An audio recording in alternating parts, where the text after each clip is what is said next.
The danger was gone, so Sunny allowed himself to tiredly kneel on the ground, his breathing heavy and laborious. The strenuous battle against the host of spiders had not lasted long, but he was utterly exhausted. The intensity of these perilous minutes was enough to bring anyone down to their knees. Sunny muttered that he was still too weak. With a heavy sigh, he summoned the runes and glanced at the number of shadow fragments. Shadow fragments, 362 1,000. Not bad. Clearing the nest had given him 22 fragments, 10 for the 5 iron spiders he had killed himself, and another 12 for those slain by the Shadow Saint. With the taciturn monster serving as his murderous pet, the speed with which Sunny was able to accumulate power was twice as fast, at least. If things continued like this, the Stone Saint was going to return his investment of 100 shadow fragments in no time. Sunny added grimly that he would need to live long enough. With a grimace, Sunny dismissed the midnight shard and slowly got up. The sun was already rolling down toward the horizon, so they had to hurry with collecting soul shards from the corpses of the iron spiders. There were a lot of corpses. Cutting one of the beasts open with the prowling thorns, Sunny struggled with the idea that they had eviscerated this many nightmare creatures. Of course, he had expected this much. After all, Nephis and Sunny had been able to fight against 2 or 3 carapace scavengers back when it was only the 2 of them. Both of them were much weaker, less experienced, and barely equipped with memories back then, too. Now that they had spent 7 whole months in the dream realm, many times more than most sleepers ever had to, and tempered themselves against the perilous hellscape of the Forgotten Shore, both their skill and level of power had dramatically increased. Add the fact that there were 2 other powerhouses fighting alongside them, as well as Nightingale and the menacing Stone Saint, and the outcome of the battle ceased to be that surprising. And yet, observing the carnage that they had left if their wake still made Sunny doubt his eyes. These were awakened nightmare creatures still. The real reason why the cohort had won did not lie in the individual prowess of its members, but in their ability to cooperate and control the battlefield. The iron spiders were powerful and deadly, but at the end of the day they were still mindless beasts. That's why they had allowed themselves to be surrounded and trapped. Had they been commanded by a creature of a higher class, one that was as cunning and smart as the humans it faced, things would have turned out very differently. Sunny sighed. Come to think of it, the labyrinth was a curious place. It teemed with abominable creatures of all kinds, but almost all of them were of the mindless variety. The only 2 exceptions he knew about were the carapace demon and the spider matriarch, who had been either a devil or a tyrant. Perhaps it was just the nature of this place. Nothing too big and strong could escape from the flood of black water that drowned the world every night. Only comparatively small monsters were able to run away or hide, both from the dark sea itself and from the hungry terrors that inhabited it. These monsters were an almost insurmountable threat to those unfortunate young people who were sent to this forsaken hell by the spell, but by the standards of the Forgotten Shore itself, they were nothing but insects, a horde of parasites who fed on the crumbs left behind by the true masters of this place. Sunny muttered that it was a depressing thought. This notion poured cold water on Sunny's pride over their achievement. Sunny muttered that it did not matter. Soon, they were done with the gruesome job of fishing out the soul shards out of the dead spiders. While Nephis was dividing the spoils among the members of the cohort, Sunny used the chance to dive into his soul sea and inspect the memory he had received during the battle. It turned out to be a cloak weaved from spider silk, judging from the description. The cloak could provide him with a small amount of protection against physical attacks, simple by virtue of being very hard to piece. Without thinking too much, Sunny fed the cloak to the Stone Saint. It was just a Tier 1 memory, so no amount of protection it could provide would be of any help in this damned place. He would also rather kill himself than go into a battle while wearing a cloak. There were easier and less painful ways to die. Plus, it was white. Didn't exactly go along with the dark gray fabric of the puppeteer's shard, not to mention being a hindrance to anything having to do with stealth. The Stone Saint absorbed another shadow fragment, at least, receiving his share of the soul shards and entrusting them to Effie, who had more than enough space in her enchanted bag. Sunny glanced at Nephis. Changing Star was looking at the sun, calculating something in her head. After a few moments, she sighed and said, We still have some time. Let's explore the nest before ascending the statue. Sunny grinned. As an amateur explorer, this was exactly what he wanted to hear. The nest was formed by endless wires of the strange metal web and resembled a vast sphere.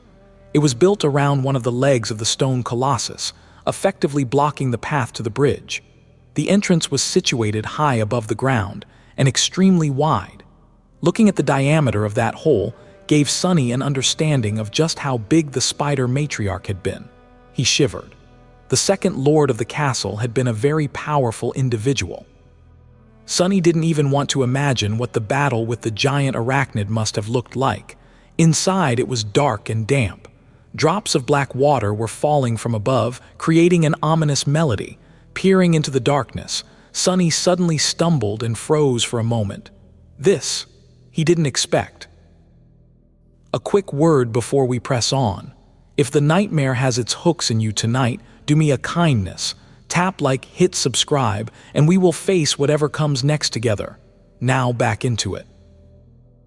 Inside the giant nest of spiderwebs, a desiccated corpse of the colossal matriarch lay shriveled on the floor, its iron carapace shattered by some devastating blow. The creature was long dead, but the sight of it was still terrifying. The vast abdomen of the brood mother, however, appeared to have been severed much later than her fatal battle against the lord of the bright castle. It almost looked as though it was, torn apart from within, inside the terrifying wound. Sunny noticed the shattered remnants of 5 giant metallic eggs. The size of them was about the same as that of the 5 monstrous fallen beasts that had destroyed the original stone saint and her brethren back in the Dark City. So, that was where they came from. Looking away with a shiver, Sunny noticed numerous cocoons of spiderwebs attached to the walls of the nest all around the dead matriarch. Inside them, withered carcasses of nightmare creatures of all shapes and sizes were preserved in a strangely good condition. This was a true museum of terror. The nightmare creatures appeared as though they were kept alive inside the cocoons for a long, long time before finally succumbing to death and turning into mummified corpses. Perhaps the abominable spiders stored them there for later consumption. Or not. Noticing a few cocoons that had been broken open and what was inside of them, Sunny had to try hard to stop himself from vomiting. The iron spiders did not use the monsters caught in the cocoons for food. They used them as incubators. The creatures in the broken cocoons had been devoured from within. A few of them still had hundreds of small, moist eggs embedded into their flesh, with embryonic spiderlings moving weakly behind the slightly transparent shells. Sunny breathed a bitter curse at it all. Damn these spiders, damn the labyrinth, damn the forgotten shore. And especially damn the damned nightmare spell that had brought him here. Sunny suddenly felt tired of this long, feverish, never-ending nightmare he had found himself in, but the worst was still to come. He was the first to notice it. With a dark grimace suddenly appearing on his face, Sunny called out to his companions. Then he led them deeper into the nest, where, attached to the wall, hung a cocoon that was different from all the others, because this one hid a rough silhouette of a human body. The 6 of them stood somberly around the cocoon, each consumed by their own dark thoughts. Finally, Nephis turned her head to Castor and said, "Can you sword cut it open?" With a short nod, the proud legacy summoned the enchanted giant and took a step forward. Approaching the cocoon, he stopped and hesitated for a few moments. Nephis warned him to be careful. Glancing back at Changing Star, Castor lingered for a second, and then faced the cocoon with grim determination written on his face. As ghostly green light emanated from the blade of his sword, he swung it with the graceful precision of an expert swordsman. The tip of the giant cut through the metal wires of the cocoon, splitting it open. A shriveled human body fell to the floor, making the legacy jump back. Nephis, Castor, and Sunny stared at it, their faces pale and full of ghastly resentment. Then Sunny bent over and emptied the contents of his stomach. This was just too much. The young man whose corpse they found in this harrowing place did not die an easy death. In fact, being eaten alive from the inside by 100 of tiny nightmare creatures was probably the worst fate imaginable. At least Sunny couldn't think of anything worse. But even worse still, he recognized the dead sleeper. His face was strangely intact, with an expression of horrifying agony frozen on it forever. Despite the overall condition of the corpse, Sonny knew who it was just from one look. It was the young man who had attended the academy with them. The one who had called him a shorty when Sonny first approached Castor to create the impression that he was a boastful lunatic. Looking at their condition, Effie frowned. Did you guys know him? After a few moments of silence, Castor slowly nodded. Yes, his name was Stephen. He was the youngest heir of the Pandavar clan, Stephen. Sonny had not even bothered to learn the name of this arrogant young man back when they were preparing to venture into the dream realm at the academy. In fact, he had really disliked him, and for a good reason. But looking at the hideous, terrifying corpse in front of him, he had forgotten all about it. Sonny would never wish this fate on anyone, let alone one of his fellow students. Slowly, a solemn mood overtook the cohort. They had already known that the other 3 sleepers sent to the Forgotten Shore this year never made it to the Dark City, which meant that they had perished somewhere in the labyrinth. However, finding one of them served as a stark reminder of how fragile their own lives were. Who knew what would happen to them in the future? If not today, death could be waiting for them tomorrow. Perhaps years from now, it would be their corpses that someone would stumble upon by accident. Some time later. Nephis gritted her teeth and turned away. Then she said, her voice suppressed and hollow. We need to leave. The sun is setting. Her words broke the silence and brought everyone back from their grim reveries. Castor lingered for a few minutes, then spoke in a hesitant tone. Aren't we going to bury him? Changing Star shook her head. There's not enough time. I also don't want anyone touching the bodies infected with these eggs. It's too dangerous. The members of the cohort looked at each other. No one had a reasonable objection, but it felt wrong to just leave their fellow human here. Finally, Nephis sighed. A complicated expression appeared on her face, and then she said, It's all right. Go. I'll catch up with you guys later. Sonny stared at her for a few moments, and then slowly turned away. One after another, the 5 of them glanced at Changing Star and left, leaving her alone with the dead young man and numerous cocoons, each hiding a slain nightmare creatures. As soon as the last member of the cohort climbed out of the nest, a beam of pure radiance suddenly shot from the dark hole of its entrance, followed by a wave of scorching heat. The purifying fire unleashed by Changing Star engulfed the remains of their fellow student and then spread to the numerous cocoons, the nightmare creatures inside of them, and even the corpse of the spider matriarch herself. The insides of the nest turned into an incandescent, incinerating furnace. Everything inside of it was doomed to be annihilated and turned to ashes. A few minutes later, the whole structure was consumed by furious white flames. Nephis had escaped the burning nest shortly after the rest of her cohort, her face pale and tired. Leaving the grandiose funeral pyre behind, they began ascending the statue of the ancient warrior. The night was approaching. Once they climbed all the way to the broad shoulders of the statue and found a suitable place to make camp, everyone looked down without having to say anything. Far below them, the giant nest was still aflame. The cables that constituted it were melting and turning into rivers of liquid metal, flowing down from the edges into the vast abyss of the canyon. The turbulent black waters were rising from below to meet them, when the 2 streams met, one lightless, the other incandescent. Billowing columns of hot vapor shot into the air. For a few moments, it seemed as though light and darkness were on equal footing. But then the cursed sea rose from the depths of the canyon in a surge and washed away the brightness of melting iron away. The flood of blackness crashed into the burning nest, dousing it. A minute or so later, the white flames were gone. The surface of the dark sea continued to rise as though nothing had ever happened. Sonny sighed and turned to Nephis. Now that they had reached their goal, it was time to face the real danger. With a grim expression on his face, he asked, So now what? He knew the general concept of how she was planning to reach the southern edges of the Forgotten Shore in a short time, but not the details. Changing Star glanced at him, lingered for a moment, and then said, We arrived at the canyon faster than I expected. There are still 2 days left before we can act. So, make yourself at home. We'll rest tomorrow and start preparing for it the next day. Sunny smiled. Rest. That sounded swell. Plus, he wasn't really looking forward to making use of the fast and comparatively safe method of traveling through the labyrinth that Nephis had talked about. In fact, he would rather never have to use it at all. Just like that, the cohort found itself with nothing to do for the next 2 days. Before leaving the Dark City, Changing Star had anticipated that various things could slow them down and padded the schedule of the expedition with extra time. Who knew that they would actually make it to the broken bridge so fast? In any case, Sunny wasn't complaining. He had a lot to do and think about.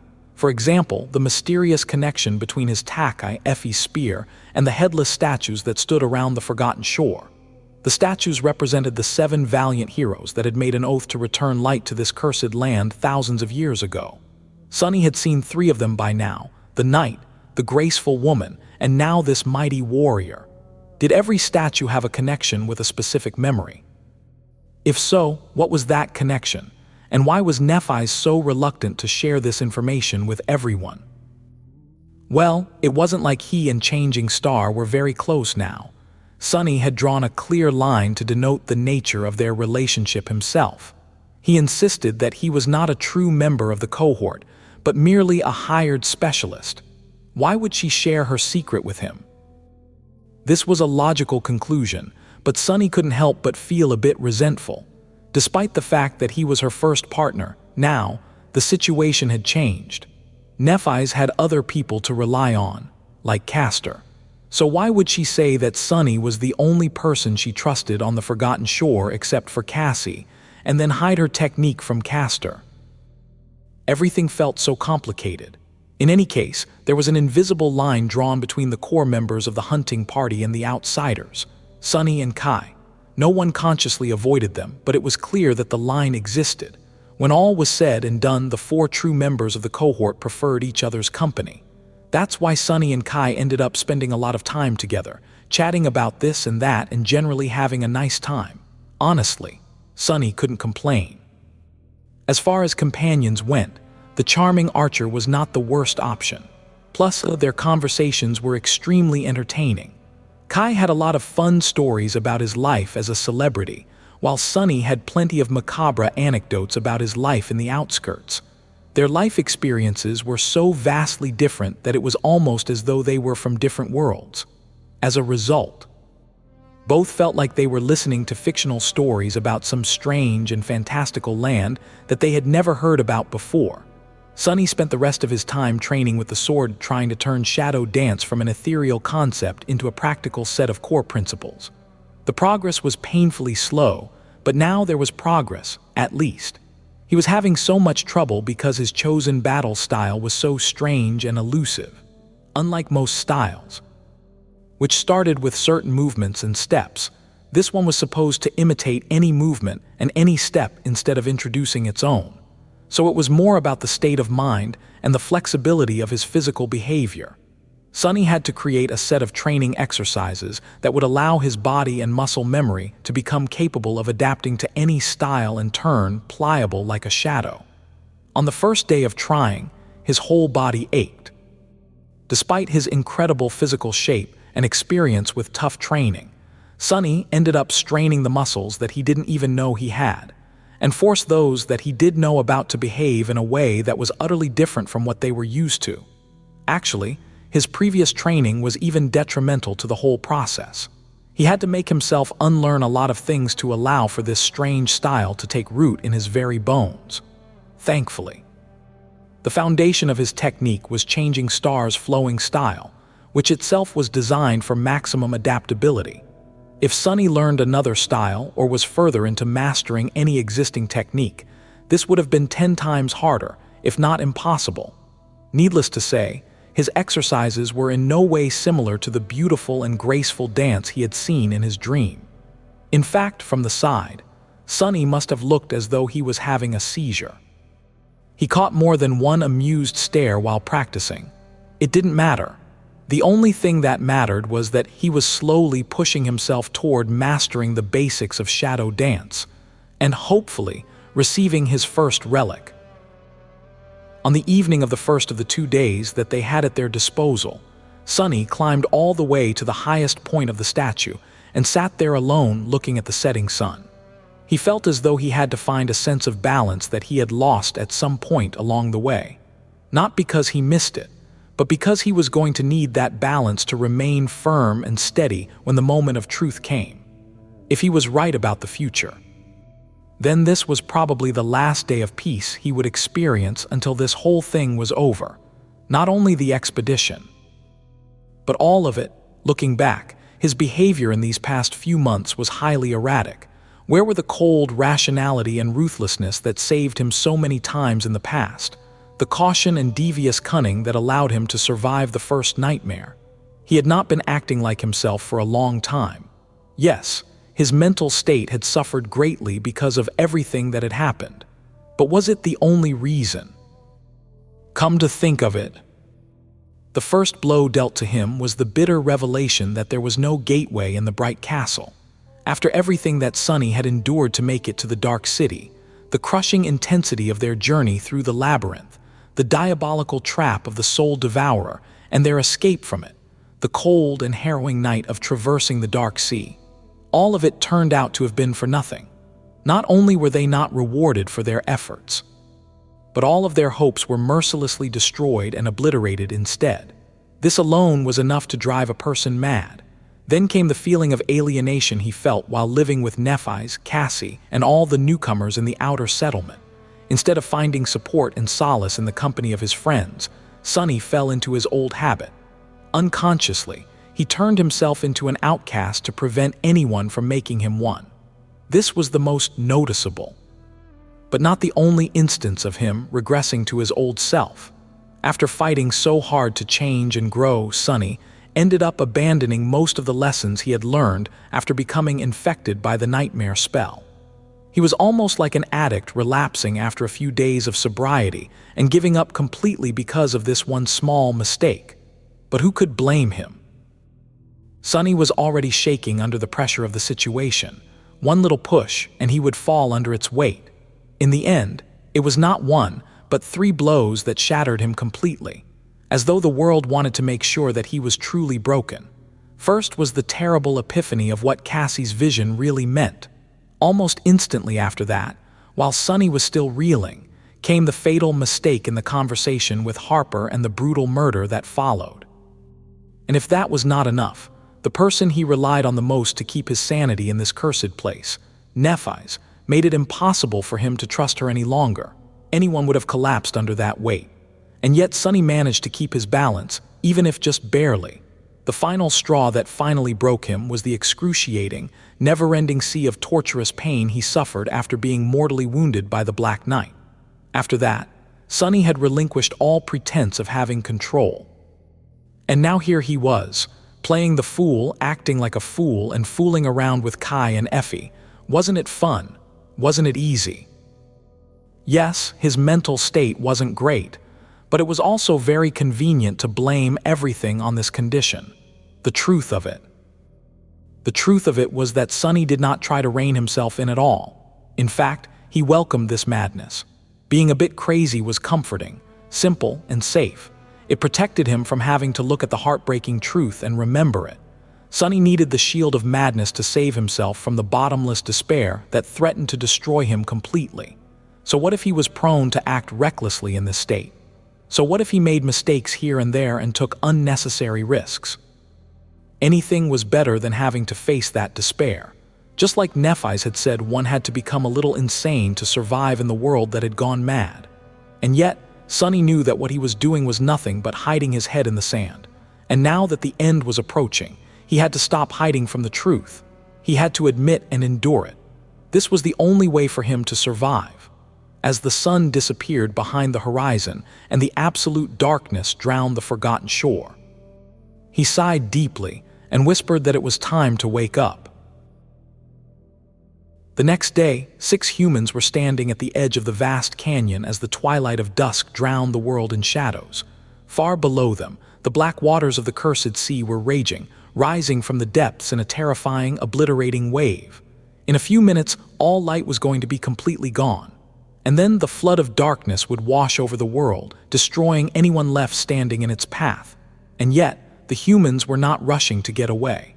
Instead, they just stood there and waited.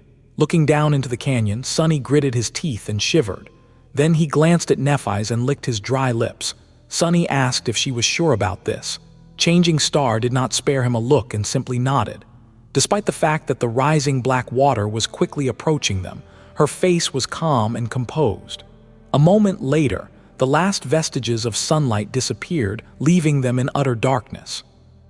The silence that surrounded them was broken only by the sound of waves rushing against the walls of the canyon.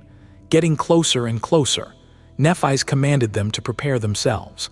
Sonny sighed and muttered that here they go. Suddenly, a blinding burst of white light pierced the darkness. Holding the incandescent sword in her hand, Nephis closed her shining eyes for a second, and then raised the sword high above her head, as though calling the monsters of the depths to come take her. The embrace of impenetrable darkness was broken by the furious white light of Changing Star's incandescent sword. Illuminated by it, 6 people were standing on the shore of a raging river. Their faces were pale and grim. The canyon had disappeared, consumed by the rising surge of the black water. Now, the cursed sea was flowing over its edges, ready to swell and flood the narrow passages of the great labyrinth in an unstoppable wave. Sonny felt cold water wash over his feet and shivered. The rest of the cohort reacted exactly the same. Even Kai, who could escape into the lightless skies at any moment, seemed to be deeply unnerved by the closeness of the encroaching sea. Among the 6 of them, only 3 had truly experienced the perils of this dark abyss. They knew that the real dread came not from the sea itself, but from the terrors that hid in its cursed depths, like the host of whispering voices that they had heard beneath the branches of the soul tree, or the gargantuan creature that had almost cost Nephis her life. However, Sonny was not going to make a remark to educate the rest of the cohort. After all, what they were trying to do right now was to summon one of these terrors from below, one that was different from all the others. Sonny. Peering into the darkness, he lingered. Sonny replied that he didn't see anything yet. The water was already to his shins and rising swiftly. Sonny grimaced and struggled with the desire to turn around and run away without looking back. If he was fast enough, if he was lucky enough, he could still make it to the giant statue before the torrent of darkness drowned him under its crushing weight. Instead, Sonny glanced at Nephis and Cassie.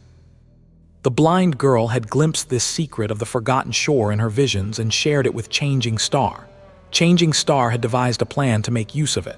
Both of them were confident that they were going to succeed, so he was going to be confident too. Sonny didn't fully trust either of his former companions, not anymore, but he trusted their judgment. Just as that thought appeared in his mind, there was a subtle movement at the edges of his vision, turning his head. Sonny stared into the darkness and trembled. Sonny breathed that it was here. Out there in the distance, a massive shape was moving through the waves, attracted by the light of Changing Star's incandescent blade. The sea seethed and swirled around it, the black mass of water easily pushed away by the approaching creature. Nephis gritted her teeth and somehow made her flames burn even brighter, forcing the darkness to retreat another dozen steps. Nephis called out for them to get ready. A few moments later, the furious sounds of a massive body moving through the dark water reached their ears. The creature was a true giant, easily towering above the waves even though it was walking on the bottom of the canyon. Well, no surprise.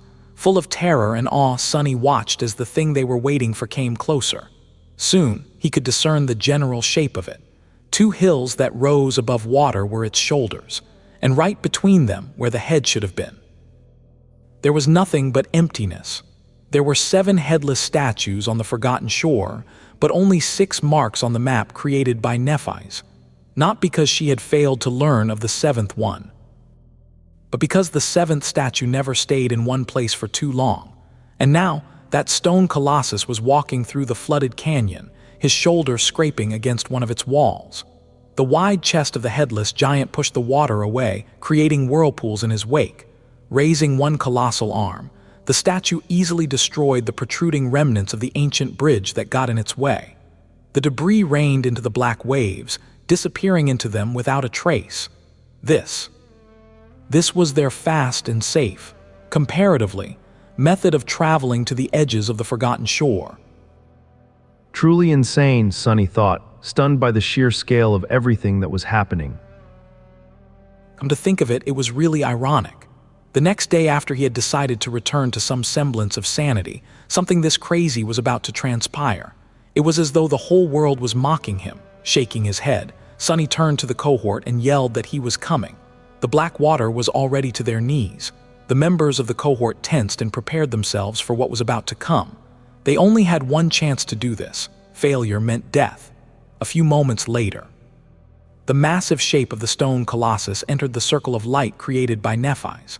Its shoulders rose above the waves, close enough to the now invisible shore of the flooded canyon for them to see every tiny crack on the surface of the weathered stone. Now wasting any time, Changing Star ran forward and jumped. A moment later, the blade of her sword hit the surface of the statue and slid deep into it, as though melting the ancient stone. Using the sword as purchase, Nephis started to climb to the giant's shoulder. The other members of the cohort were following closely behind her. Kai was carrying Cassie in his arms, flying to the top of the colossus with no problem at all. Castor seemed to simply disappear and appear a moment later on the giant's shoulder, standing side by side with Changing Star. Only Sonny was having trouble, with him not being very tall and the water level rising with each second. He found it hard to gain enough momentum for a proper jump. Sonny grumbled about how irritating it was. However, before he could come up with a solution, Effie simply grabbed him by the collar and tossed Sonny into the air. Sonny yelped in surprise. For a few short moments, Sonny was flying. All he could hear was wind whistling in his ears. Then he landed on top of the giant statue, rolled, and barely prevented himself from falling back into the cold embrace of the dark sea.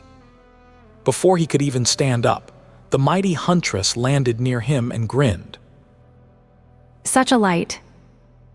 However, before she could finish the phrase, the stone colossus moved, making everyone stumble and fall. Leaving the ruins of the bridge behind, he turned around and indifferently began walking away from it. He was walking south. The stone colossus wandered the forgotten shore aimlessly for thousands of years. Cassie did not know what power had brought him to life, nor what he was searching for in the depths of the dark sea. She had seen a vision of the headless giant passing the ruins of the ancient bridge on a certain day, and then traveling south to the very edges of this desolate land. She also knew that the leader of the cohort that had conquered the bright castle pursued the seventh statue across the labyrinth for a long time before leaving on his doomed journey. His reasons for doing so were, presumably, unknown. Sonny wasn't sure that the blind girl had told him the whole truth about the wandering colossus. In fact, he was certain that there was a deeper layer of secrets surrounding the 7 ancient statues and their importance to the riddle of the forgotten shore. However, he was in no hurry to hunt these secrets down. Sonny knew that all 3 of them, Nephis, Cassie, and himself, were bound together to this cursed place. The strings of fate were wrapped around them tightly, stretching far into the future where the final revelations waited. He was going to learn the truth sooner or later. Until then, Sonny was content knowing no more than he needed to know. The stone giant walked across the dark sea, cutting its surface with his wide chest. The 6 humans were gathered on the circular platform of his severed neck, pressing themselves against the swaying stone. The cold water was spraying into their faces, and the furious winds were threatening to throw them off the moving statue into the deadly waves below. Nephis had long extinguished her flames, so they were surrounded by absolute darkness. Sonny was the only one who could see what was happening around them, so his role was to serve as the eyes of the cohort. Using the strength of the shadow to hold onto the slippery stones, he looked forward with a grim expression on his face. Currently, there was only one thought on his mind. Were they going to make it in time? The colossus was swiftly approaching the other side of the canyon. Sonny could identify it by the remnants of the ancient bridge that were still above the turbulent black waves. However, the water level was rising much faster. Sunny. Looking toward Effie, who called out his name, he lingered for a few moments and then yelled. Prepare yourself, we're going to be underwater for a couple of minutes at least. A chorus of curses served as the answer. Unseen by anyone, Sunny smiled darkly. This was going to be his second time diving into the dark sea. Wasn't this how Gunlog had begun his journey to the throne of the Dark City?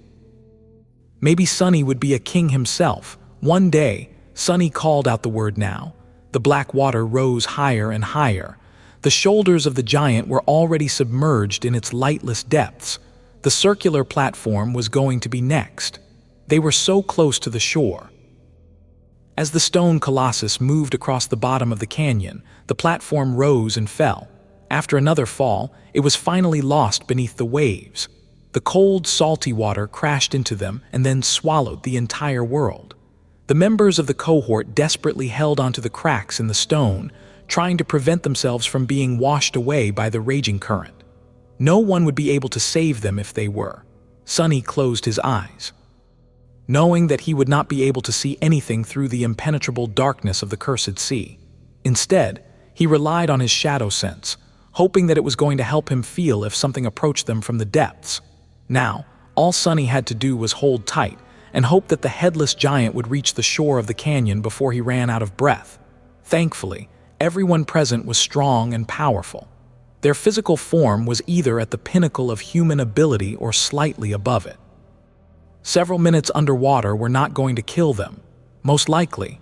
Placating himself with this thought, Sunny waited and waited and waited, struggling against the terrible current with all his strength. At some point, he thought that he sensed an unclear shape swim close to the walking statue, but then the sensation disappeared. Any second now, any second. But the relief he was so desperately waiting for was not coming for far longer than Sunny had expected. Soon, his lungs began to burn and his muscles began to spasm. Sunny cursed in damnation.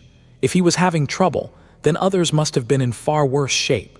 After all, oxygen traveled through human bodies with blood, and their blood had not been altered and comprehensively enhanced by the forbidden legacy of the mysterious weaver. Just as he thought so, Sunny felt one of the 6 shadows slipping from the circular platform. It was Kai. Sunny hissed a curse.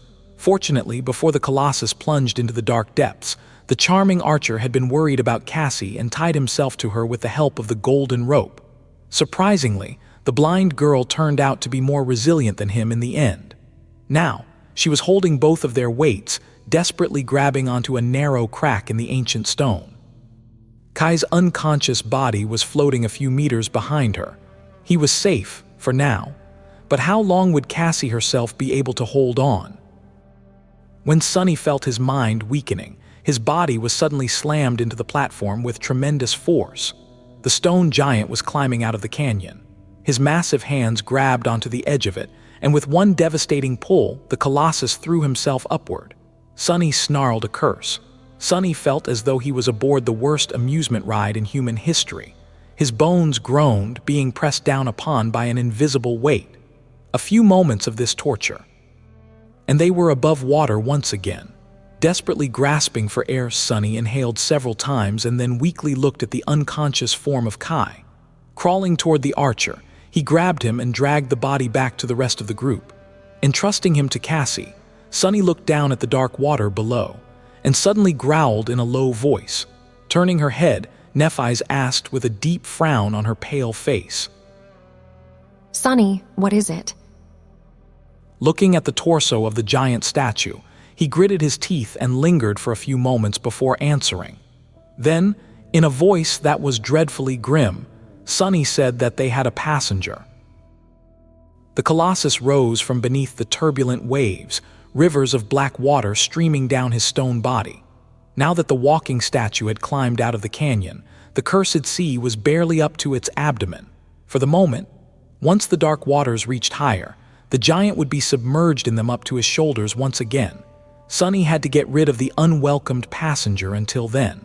Far below, flattened against the chest of the colossus, a strange creature had attached itself to the ancient statue. It looked like a cross between a translucent jellyfish and an eel. However, Sunny could see a deformed skeleton of a giant humanoid being trapped within the transparent flesh of the repulsive abomination. He shivered. Compared to the stone giant, the eel looked rather small. However, this was just an illusion. Really, the creature was as large as a train. Its jaws were full of sharp fangs and wide enough to swallow a human whole. Sunny cursed under his breath. If there was one good thing about the situation, it was that the eel did not seem to be a corrupted nightmare creature, but merely a fallen one. Perhaps it survived in the cursed sea by attaching itself to the true terrors of the depths and feeding off the remains of their prey. As soon as Nephis spoke, Sunny noticed long feelers of the creature tremble and move, as though reacting to the sudden sound. The eel turned its head slightly in their direction.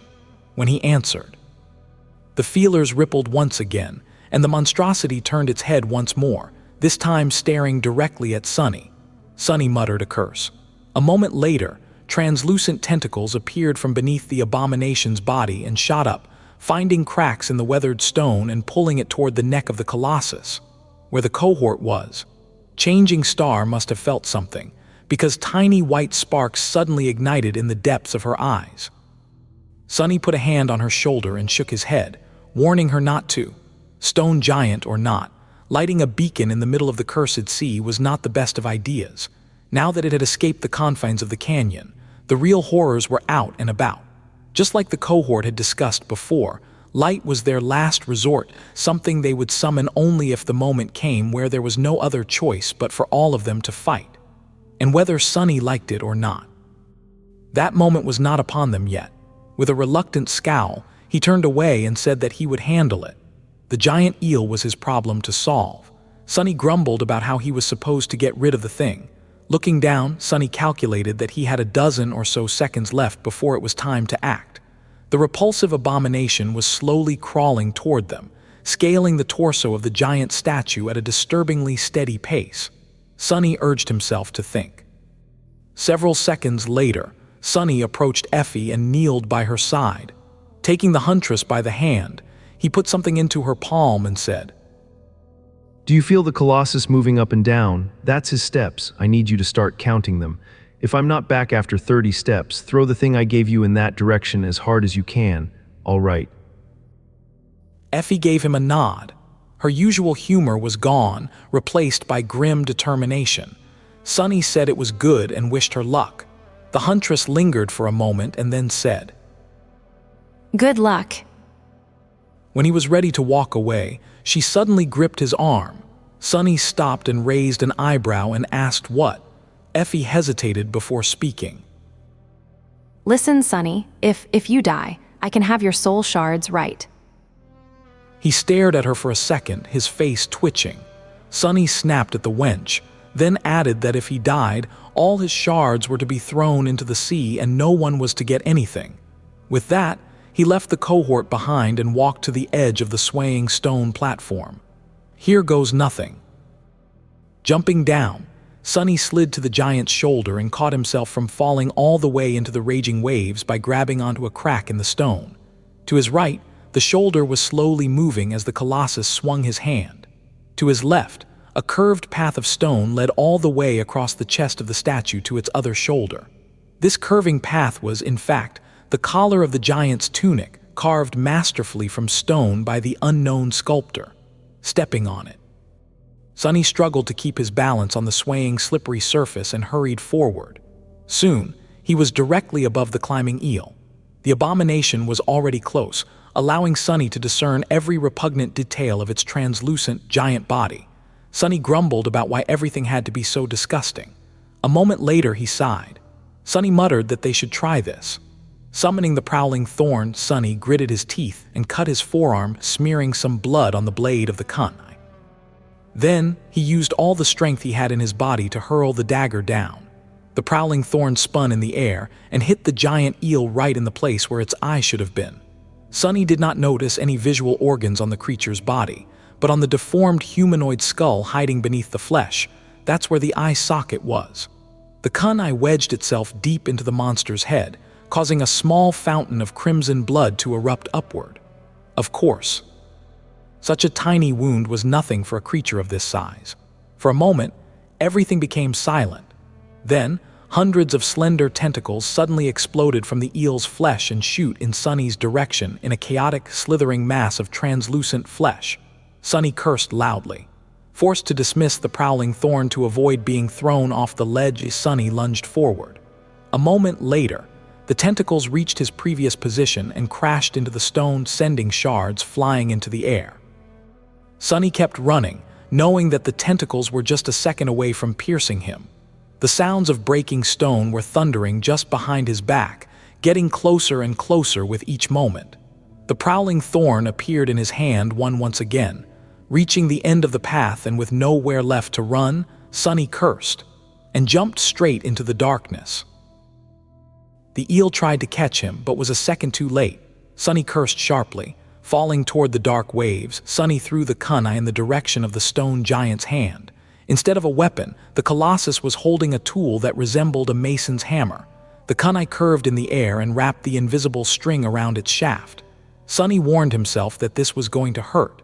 Sunny plunged into the darkness. A moment later, the string drew taut. He found himself swinging through the air at a terrible speed. Flying underneath the colossal stone fist, he almost touched the black water with his feet, but then the inertia pulled him up and away.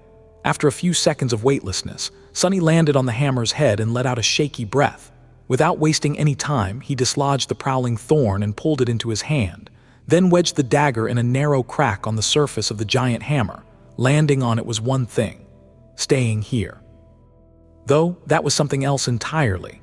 The colossus was swinging his arms as he walked, so Sunny basically found himself on top of a giant pendulum. Not only was the hammer swaying back and forth, but the angle of the surface he was standing on also constantly changed, making it hard not to fly off or slid into the raging sea. Almost kneeling, Sunny held onto the kunai and tried to keep himself from falling. Then, his face pale and grim, he looked up and glanced at the eel.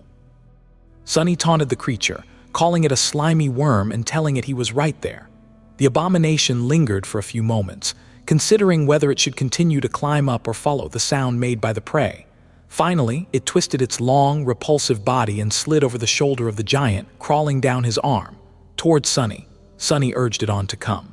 He was hoping that his blood will have the same effect on the giant eel as it had on the corpse eater. Both were, presumably, fallen creatures. If one was poisoned to death by blood weave, why couldn't the other? Sunny had not cut himself with the prowling thorn for the fun of it. Sadly, his blood seemed to have no effect on the eel whatsoever. The monster continued to pursue its prey without showing any signs of being poisoned. So, it's not poisonous, really. It just tore that leech from inside because the stupid thing swallowed a whole lot, and the weave imbued my blood with the odd quality of always being attracted back to the larger mass of it. The corpse eater's innards were in the way, so damn it. His hopes of killing the eel were crushed. Now, Sunny was stuck on the swinging hammer with his only path of escape blocked by the swiftly approaching abomination. Sunny cursed it all. Letting go of the kunai, Sunny summoned the midnight shard and slashed at the slender tentacle that approached him.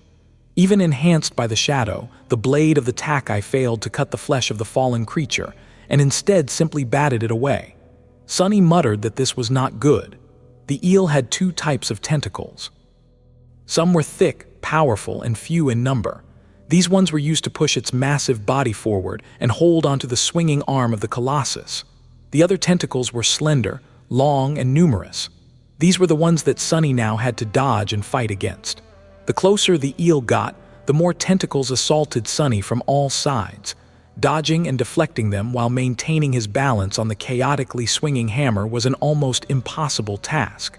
Luckily, Sunny had practiced the firm battle style of the Stone Saint and incorporated it into his own technique. Its steadiness and indomitability were translated through grounded footwork, which allowed him to plant himself on the stone surface of the hammer and refuse to be thrown off or moved even by an inch. Between choking breaths, Sunny couldn't help but think that Nephis was right. The best fighters weren't those who were the strongest, but those who were the most adaptable.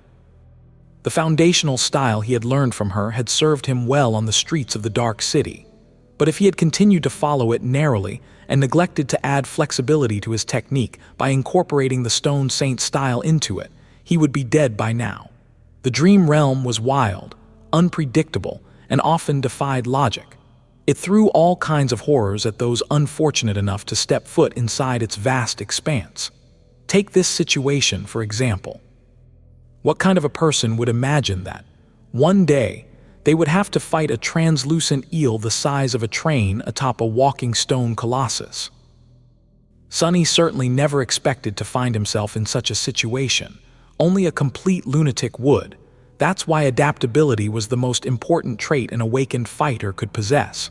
But even though Sonny had taken all the right steps, the seconds he had left to live were numbered. The onslaught of the slender tentacles was already too much for him to handle, and they were only growing in number. Sonny counted 28, with an inaudible sigh. Sonny allowed the shadow to slide off his body and rush toward the approaching eel. Instantly weakened, he gritted his teeth and tried to resist the attacking tentacles as best as he could. One of them hit against the blade of the midnight shard with tremendous force, sending it flying from his hand into the darkness of the night. The other hit him across the chest, causing Sonny to yelp in pain and roll back, almost sliding off the surface of the hammer, catching himself at the last moment. He pushed away and rolled, barely avoiding being pierced through the chest by the third. He had nowhere to retreat anymore. But it was fine. Sonny counted 29. Back at the circular platform, Effie strained her muscles and hurled the thing entrusted to her by Sonny into the air. It was the ordinary rock. Flying away, the memory suddenly screamed. 30 steps. Its loud scream caused the feelers on the eel's head to ripple. The giant creature suddenly turned its head in the direction of the noise, its terrifying maw opening in hunger. For a moment, it paid Sonny no attention. Its weight also shifted, leaning over the abyss of black water. Right then, a human shadow glided right in front of it, and two crimson eyes ignited in its depths. The stone saint stepped out of the shad, which then instantly wrapped itself around the taciturn monster and filled her with immeasurable power. The shadow's sword flashed. Sonny wasn't trying to kill the eel. Despite all of the stone saint's might, she was too weak to slay something that abominable. He just wanted to sever one of the main tentacles that supported most of the eel's weight. Augmented with the power of shadows, the stone knight easily cut into the flesh of the eel and sliced one of the thickest tentacles apart, losing its purchase. The repulsive creature shuddered and slid helplessly from the swinging arm of the colossus, falling into the turbulent black waves with a splash. Then it was gone, pulled away by the strong current. Sonny fell to his knees and drew in a deep breath. Then he said in a cold, raspy voice that the ride wasn't free and told the bastard to buy a ticket next time. Sonny remained on the swinging hammer of the colossus for a while, resting and trying to catch his breath. However, very soon the dark sea rose high enough to make his position perilous. With a deep sigh, he stood up and dislodged the prowling thorn from the stones. Waiting for the colossus to raise his hand, Sonny jumped down. The wind whistled in his ears, and a few moments later, he landed on the wrist of the giant in a roll. As soon as Sonny got back to his feet, the stone surface beneath plummeted down. Thrusting the kunai in another crack, he gritted his teeth and held on to his dear life. Soon, the ground he was standing on sloped down, and then turned into a vertical wall with nothing but the dark abyss of the cursed sea visible below. Hanging off that wall, Sonny cursed and waited for the colossus to bring his arm back up. When it finally happened, Sonny immediately dashed forward. He had several precious seconds before the pendulum swung again, and had to cover as much distance as possible with each swing of the giant's arm. Too slow, and the cursed sea would catch up to him. The closer he got to the elbow of the walking statue, the more inclined his path was. Eventually, Sonny had to climb instead of run. His hands were tired from fighting and supporting his weight, but he stubbornly continued moving forward and up. Once Sonny reached the elbow and climbed higher, the amplitude of the swinging reduced considerably. Now he just had to scale the vertical wall and reach the shoulder of the giant. Climbing the slippery stone was not easy, but he had gotten used to such tasks a long time ago. In any case, It was way better than that time Sunny had to race against the rising sea during a furious storm, only to get swept away by the black water and be saved by Nephis at the last moment. This time, at least, he didn't need her to save his life. That would be embarrassing. Some time later, Sunny climbed over the edge of the circular platform, crawled to its center, and sprawled beside the other members of the cohort, who were waiting for his return with tense expressions on their faces. Sunny, are you all right? Kai was back to his senses, looking a little bit disheveled, but still ridiculously gorgeous. Sunny stared at him in dismay, then sighed and replied that he was alive. A short while later, Nephis called out to him. What were you fighting? Sunny grimaced and answered that it was a big ugly worm and he threw it back into the water. With that, he reluctantly sat up and looked at the surface of the dark sea, which was already flowing over the shoulders of the stone giant. Its surface was black and tranquil. No one was pursuing them, it seemed. Sunny said it was gone now and told them to rest up, that he would keep watch. He stayed awake until the break of dawn and then woke the members of the cohort. When they rose to their feet, Sunny lay down on the cold stone and tiredly closed his eyes. Yesterday, he had thought that he would not be able to fall asleep atop the walking stone giant. However, Sunny had underestimated how exhausting this long night would end up being. Even the body of a powerful sleeper needed rest. Actually, the swinging of the stone platform was sort of soothing. Soon, he was fast asleep. When Sunny woke up, the sun was already high in the sky. Yawning, he sat up, summoned the endless spring and greedily drank some water. Someone had left a plate of food near him, so without thinking too much, Sunny picked it up and had himself a late breakfast. Sunny sighed with satisfaction that it hit the spot. Recognizing the taste of Neph's cooking, he glanced at their intrepid leader and smiled. It was nice to laze around while others were working, while Sunny was sleeping. The stone platform had transformed. Plates of iron stripped of the abominable spiders and stored in Effie's bag were inserted around its perimeter, with the golden rope strung between them as an improvised railing. More of these plates were shaped into makeshift rods and placed in the center to serve as throwing spears in case the cohort was attacked from the air. Currently, Kai and Effie were building additional battlements on the left shoulder of the giant, while Nephis observed their progress from above. They were taking no chances. A trip through the labyrinth, no matter how fantastical, was still full of danger. It was better to be safe than sorry. Sunny scoffed and muttered about so much work, catching himself before he could finish the thought and deciding he wanted no part of it. On the stone beside him, the shadow applauded sarcastically. Shaking his head, Sunny finished his food in silence and moved to the edge of the platform to look down at the vista of the forgotten shore. Far below, the landscape of the labyrinth was slowly moving past them. The stone giant was marching south, indifferently crushing mountains of crimson coral under his feet with each step. The view was simultaneously hypnotic and depressing. In every direction, as far away as Sunny could see, there was nothing but red coral with rare heights protruding from it into the gray skies here and there. The forgotten shore was truly vast, and every inch of it was full of unspeakable dangers. Not too far from him, Castor was also busy studying the landscape. However, his interest wasn't purely idle. Changing Star's map was on the stones beside him, and the proud legacy was drawing new marks on it from time to time. Sunny sighed. The cohort might have caught a ride on the shoulder of the stone giant to reach their destination at the edges of the forgotten shore, but they were going to have to walk all the way back to the dark city by themselves. That was months of traveling through this treacherous hellscape. With nothing but their own strength and wit to keep them alive, the information Castor was putting on the map today was going to be priceless to them in the future. But that was a problem for tomorrow. Right now, Sunny deserved a little respite. Turning away from the handsome young man, he lowered his gaze and peered at the sights below. It was not every day that one got an opportunity to enjoy a beautiful view of hell. In the next few hours, Sunny did nothing but leisurely gaze at the vistas of the labyrinth. While monotonous, they were still picturesque and breathtaking. The forgotten shore was a harrowing but beautiful place. The somber gray sky and the black earth created a perfect backdrop for the vibrant crimson sea of twisting coral blades. Here and there, strange landmarks broke the dullness of the landscape, igniting the flames of curiosity in Sonny's heart. After all, he was nothing if not a passionate explorer, provided most of his explorations ended with something dying at the end of his blade. But still, out there in the depths of the labyrinth, Sonny saw many things that piqued his interest.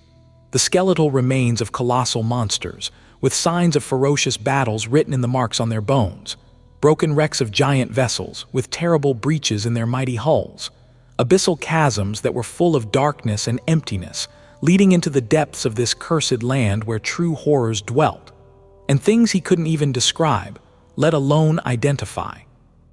He even saw several vast ruins that must have been entire cities once. Now, only unclear shapes of magnificent buildings remained, overgrown with crimson coral and barely resembling anything made by a human hand. He didn't know if they had existed before or simultaneously with the Dark City. Regardless, it seemed that no other human settlement on the Forgotten Shore had withstood the curse of darkness as the cursed city had. They were all destroyed and devoured, first by the crimson coral, then by the ruthless flow of time. Now, no one was left to remember that these proud cities had ever existed. The 7 heroes that created the Starlight Legion were described as those born in all-consuming darkness. That suggested that humans had resisted the curse for a while, at least. Maybe the Dark City was built long after the darkness had devoured this land, as the last sanctuary and fortress for those who remained. A lot of good had that done in the end. His reverie was broken by Cassie, who suddenly turned south and frowned. Her quick movement drew everyone's attention. Sonny instantly had a bad feeling. Nephis turned to the blind girl and frowned. Cassie, do you feel something? Cassia lingered for a few moments and then said, her voice uncertain. I think a storm is coming. Sonny looked at the sky, which like always was covered in a gray veil of clouds. Nothing seemed to indicate that there was going to be a tempest turning it impenetrably dark and furious soon. But that was just how things worked on the Forgotten Shore. Storms came out of nowhere and destroyed everyone unfortunate enough to be caught in their murderous embrace. If Cassie said that she felt one approaching, then it was. Their oracle had a good track record of sensing such things. Sonny muttered a quiet curse. A storm meant that the cursed sea would rise from the depths earlier than usual. It also meant that there would be rain and lightning, which would make the behavior of the dwellers of the depths unpredictable.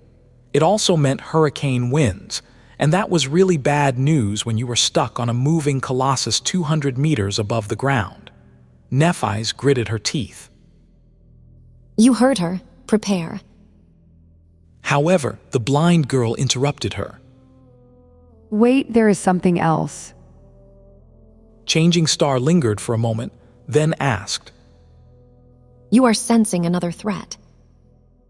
Cassie scowled, then said in a strange tone. No, not sensing. I can hear something strange. It's like a rustle. Everyone stared at her for a few seconds, trying to understand the meaning behind her words. Strangely, Kai was the first one to react. Suddenly pale, he spun around and summoned his bow. Before anyone could understand what was happening, something whistled in the air and a dark shape forcefully crashed into the stone platform, smearing it with blood. A black arrow was protruding from its body. Sonny jumped out of the way and gasped. Stunned by the force with which the monster impacted against the stone, it had to have been in a long dive before being pierced by Kai's arrow, mere moments away from snatching one of them away. The creature looked somewhat like a giant locust. Its body was covered in black chitin and comparatively small, no bigger than that of an adult human. Its wide wings were thin and transparent. As it convulsed in death throes, the wings moved, threatening to push the members of the cohort off of the platform. Nephis dashed forward, grabbed the disgusting creature and threw it down. Kai was already grabbing another arrow. There was an expression of panic on his face. Sonny blinked. Why is he panicking? The monster is already. As though hearing his thoughts, Kai glanced at the members of the cohort with wide eyes and yelled. Swarms, these fiends hunt in swarms. Get ready. Before he could finish, Sonny was already summoning the Midnight Shard and the Stone Saint. He realized the monster was dead. By now, everyone could hear the rustling sound Cassie had told them about. It seemed to be coming from nowhere, surrounding them like a wave. For a few moments, nothing happened. The members of the cohort tensely stared up, waiting. Suddenly, a black dot appeared in the gray clouds and swiftly fell down, covering the distance to the neck of the colossus almost instantly. Before it could attack, though, Effie's spear collided with it. The giant locust practically exploded, sending a rain of blood splattering against the stone back of the colossus. But by the time the huntress dismissed her spear, and before she had the time to summon it again, there was another dot, and another, and another. Kai shot one more creature out of the air. While Castor used a strange sling he summoned from his soul sea to break the wings of another. Nephis raised her sword and yelled. Cassie, wind. Flinching, the blind girl began to call upon her wooden staff. While white sparks of light were still weaving the shape of it in her hands, the quiet dancer flew out of its scabbard by itself and flashed into the air, piercing an approaching locust clean through. A few moments later, a powerful gale shot from the wooden staff into the skies, slowing the attacking locusts down and sending them staggering. One of these stragglers somehow managed to land on the platform and immediately jumped at Sunny. Changing his stance on the fly, Sunny slashed with his sword, decapitating the repulsive creature. However, because of the inertia, the massive body continued to move forward, slamming into him at great speed. With a curse, Sunny flew back and fell over the railing. Sliding on the stone, he rolled down to the stone giant's shoulder and caught himself on the part of the defensive fence built by Effie and Kai. Then he stood up and spat a mouthful of blood. A moment later, Sunny froze. His eyes widening. Because of the tumble, he accidentally looked down to the ground. What he saw there made him shiver. Numerous dark shapes were appearing from the labyrinth and jumping at the colossus, swiftly climbing up his giant stone body. As the members of the cohort killed several giant locusts, their repulsive black bodies fell to the ground, raining blood on the walking colossus and the crimson coral of the labyrinth. As soon as their corpses hit the ground, it suddenly moved. Dark figures appeared from beneath the mud, rushing at the dead locusts to devour them. Hundreds of monsters were suddenly competing for the few scraps of meat. After several bloody fights broke out and the winners were decided. Those who had not got to satiate their hunger turned their heads and followed the smell of blood, right back to the moving stone giant. Looking down with dark resentment, Sunny saw numerous creatures jumping at the legs of the walking statue from the mounds of coral and quickly climbing up. They were headed right to where the cohort was being besieged by the swarm of winged abominations. He couldn't see the shape of them clearly, but there was no doubt that these monsters were bad news. Sunny cursed under his breath. Slain an awakened beast, flesh reaver, your shadow grows stronger. Turning around, Sunny summoned the prowling thorn and hurled it upward. A moment later, using the invisible string as support, he was flying through the air. Grabbing onto the edge of the circular platform, he hoisted himself up and once again faced the carnage. The kunai flashed, cutting the wing of one of the locusts clean off. Suddenly crippled, the creature toppled and plummeted down, no doubt to be devoured by the horde of nightmare creatures approaching from below. The battle with the swarm was not going too great for the cohort. The turbulent winds summoned by Cassie's staff bought them some breathing room by making it hard for the locusts to approach the platform at high speed, but there were just too many of them. Kai was setting one arrow after another loose. After that one first shot, he had not used the blood arrow, choosing instead to rely on his mundane ones. In the chaotic mess of this sudden battle, it was too easy to miss. Plus, he didn't need a lot of power to deliver debilitating wounds to the locusts. They were basically skewering themselves on the arrows themselves by diving from the skies with incredible speed. Still, the abominable reavers were awakened beasts. It wasn't easy for a sleeper to kill one with just a single shot. Just as Sunny grabbed the kunai and spun to avoid a glancing blow from one of the creatures, another one landed on the platform. 2 arrows were sticking from its cracked chitin. But the locust was still alive. Not for long, though. Just a moment after the repulsive bug landed, Nephis's sword flashed through the air, slicing it in half. Sending the mangled body off the platform with a powerful kick, a changing star turned to Kai and yelled, Don't try to kill them. Break their wings. With a sudden light of understanding in his eyes, the archer changed his approach. Indeed, that made sense. The members of the cohort didn't need to slay the locusts. They just needed to make it so the flying scourges weren't able to reach the stone platform. Effie, meanwhile, did not need this advice. Everything she hit simply exploded into a disgusting puddle of bloody goo. The problem the huntress faced was that there was no powerful range weapon she could use. Her beautiful spear was not really suited to be thrown that often. The memories were created from soul essence. Once a memory was dismissed, that essence returned to the core of the awakened that had summoned it. However, if it was too far away from them, the essence was simply wasted, unless the memory had a special enchantment like that of the blood arrow. The essence wasn't lost forever, as it would slowly accumulate inside the soul core until the peak capacity was reached once again. But this process took time, so one could not endlessly throw their memories at the enemy during a battle, especially not once they reached a rank where managing one's soul essence was of higher importance. Effie had not reached such a rank yet, but she was still limited by that principle. That's why she resorted to using makeshift darts fashioned out of plates of spider iron. There wasn't much of them left, however, once the last dart was gone. She would have to either exhaust her pool of soul essence or risk fighting the attacking locusts in melee, just like the Stone Saint was doing right now. As Sunny rushed toward Nephis, he noticed the shadow lowering her shoulder and raising her shield. In the next moment, one of the repulsive creatures crashed into it at full speed and simply crumbled, black blood exploding into the air through the cracks in the shattered chitin. You have slain. The huntress, however, did not have the benefit of weighing a literal ton. Despite her graceful appearance, the saint was made out of stone, and stone was much heavier than flesh. It was also much harder to rip and slice apart. Once Effie was forced to fight the locusts with nothing but her spear and shield, her life would be in real danger. Effie cursed sharply. Swiftly approaching Changing Star, Sunny kicked a disgusting piece of a killed creature off the platform and yelled, We have a problem. Nephis sharply looked at him and scowled.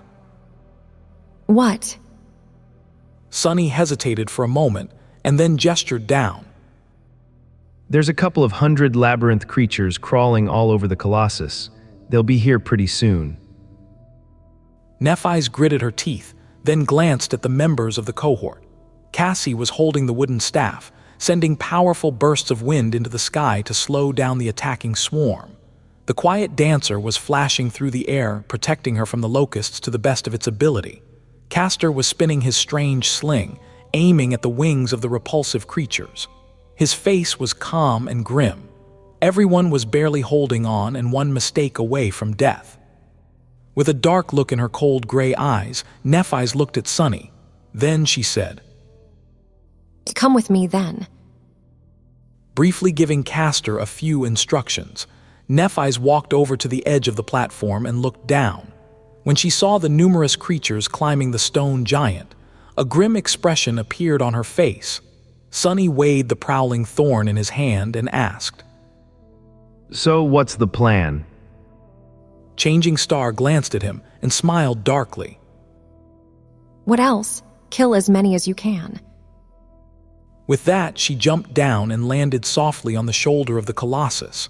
With a sigh, Sunny followed. He muttered that it figured. A moment later, they separated. Nephis dashed to the opposite side of the moving statue, running on the wide stone path of its collar. She was going to try and deal with those creatures that were climbing the front and the left side of the giant. Sunny was going to have to stop those coming from the right and the back. He wasn't sure that just two of them were going to be enough to cover all that space, but they didn't have a lot of choices. Sunny and Nephis at least had the high ground advantage against the enemy. Those fighting against the swarm of monstrous locusts, however, did not. The cohort couldn't spare anyone else for this task. Looking down, he was finally able to discern the shape of the attacking labyrinth dwellers. They looked like massive primates covered in dirty gray fur. Their arms were strong and muscular, easily pulling their heavy bodies up the ancient stone surface. Each had a mouth full of sharp teeth, with two curved tusks protruding from it, as long as daggers. The most disturbing fact about these beasts was that there were crimson flowers growing from within the bloody gaps in their flesh. Some even had pale stems slithering from one eye socket to another. With a shiver, Sunny realized that this tribe of nightmare creatures were simply hosts for a different, much more terrifying one. The primates were nothing but meat puppets for those ghoulish flowers. Sunny breathed a shaken oath to the gods. Summoning the ordinary rock, Sunny wrapped his body in the shadow, strained his muscles, and threw it down as hard as he could. The small rock plunged through the air and collided with one of the creatures far below, hitting it right in the forehead and splitting its rotten skull apart, not paying any attention to the fact that half of its head was missing. The primate continued climbing up. Sunny gritted his teeth and dismissed the rock. He thought to himself that it was just as he had expected. Nothing could ever be simple on the forgotten shore. The cohort would never be just attacked by a swarm of flying abominations. There had to be a horde of monstrous primates attacking them from the ground too. And gods forbid those powerful beasts were not parasitized by even more ghastly horrors. At least their bodies are not so tough due to their partially decomposed state. That was something he could work with. Just as the first primate climbed into the range of the prowling thorn, something thundered above Sunny, and in the next moment, he was doused from head to toe in fetid black blood. A mangled corpse of a giant locust flew past him and fell down. Sunny froze for a second, then growled. I am a walking target now, aren't I? Well, great, let them come, the more the merrier. Extending the invisible string to its maximum length, Sunny aimed and hurled the kunai down. He guided it by ever so slightly pulling on the string. The dagger flashed through the air and spun, drawing a curved path. A few moments later, it cut across the wrist of one of the menacing primates, cleanly severing its hand. Suddenly losing purchase, the beast instantly fell down.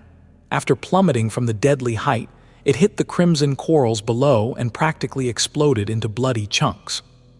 Sunny listened to the emptiness, a tense expression on his face. You have slain an awakened monster blood flower. Your shadow grows stronger. A relieved expression appeared on his face. At least these things weren't indestructible. Raising a hand, he caught the returning kunai and instantly threw it again.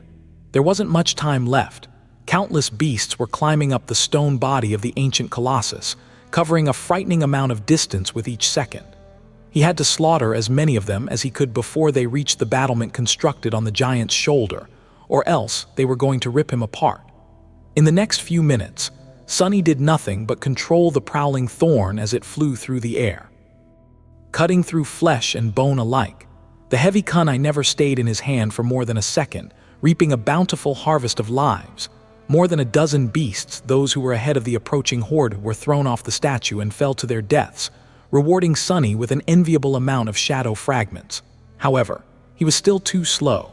Sunny had to be both swift and precise when throwing the dagger, lest he wanted to be pulled off the giant's swaying shoulder himself.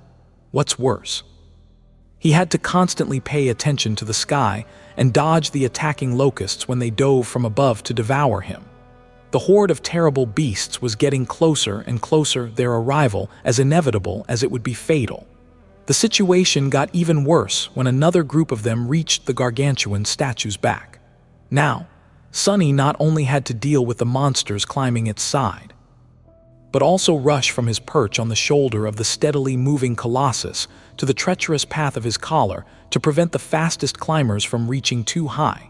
Sunny muttered that it was bad, very bad, as he covered himself in blood and his muscles burned, continuing to slaughter the ghastly beasts as fast as he could. But he wasn't fast enough. At some point, Sunny realized that the climbing monstrosities were now mere meters away from him. He could see every disturbing detail of their rotting bodies, with strangely graceful flowers growing from the bloody gaps. Their crimson petals trembled as they smelled prey.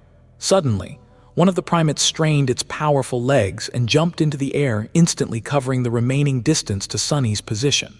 Before it could land, however, the midnight shard slashed the creature across its massive body, cutting it apart. What flowed out of the terrible wound, however, was not blood.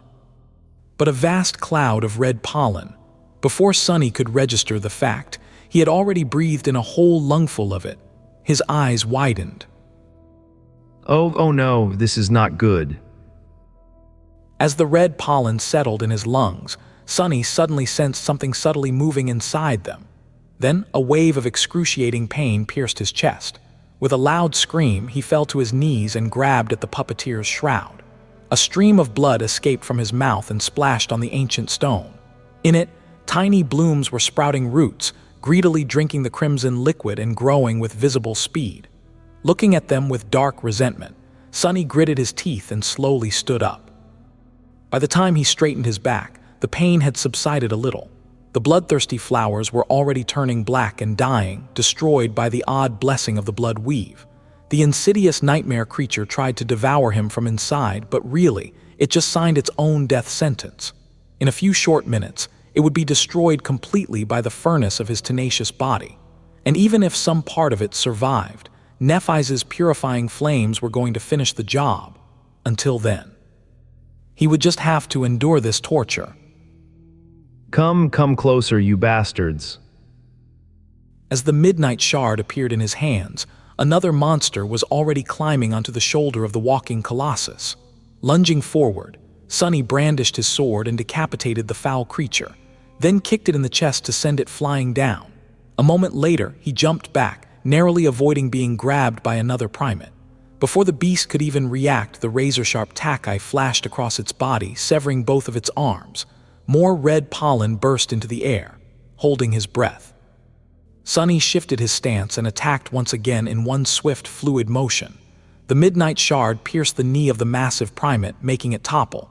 The creature wasn't dead, but any kind of mobility it once had was pretty much gone.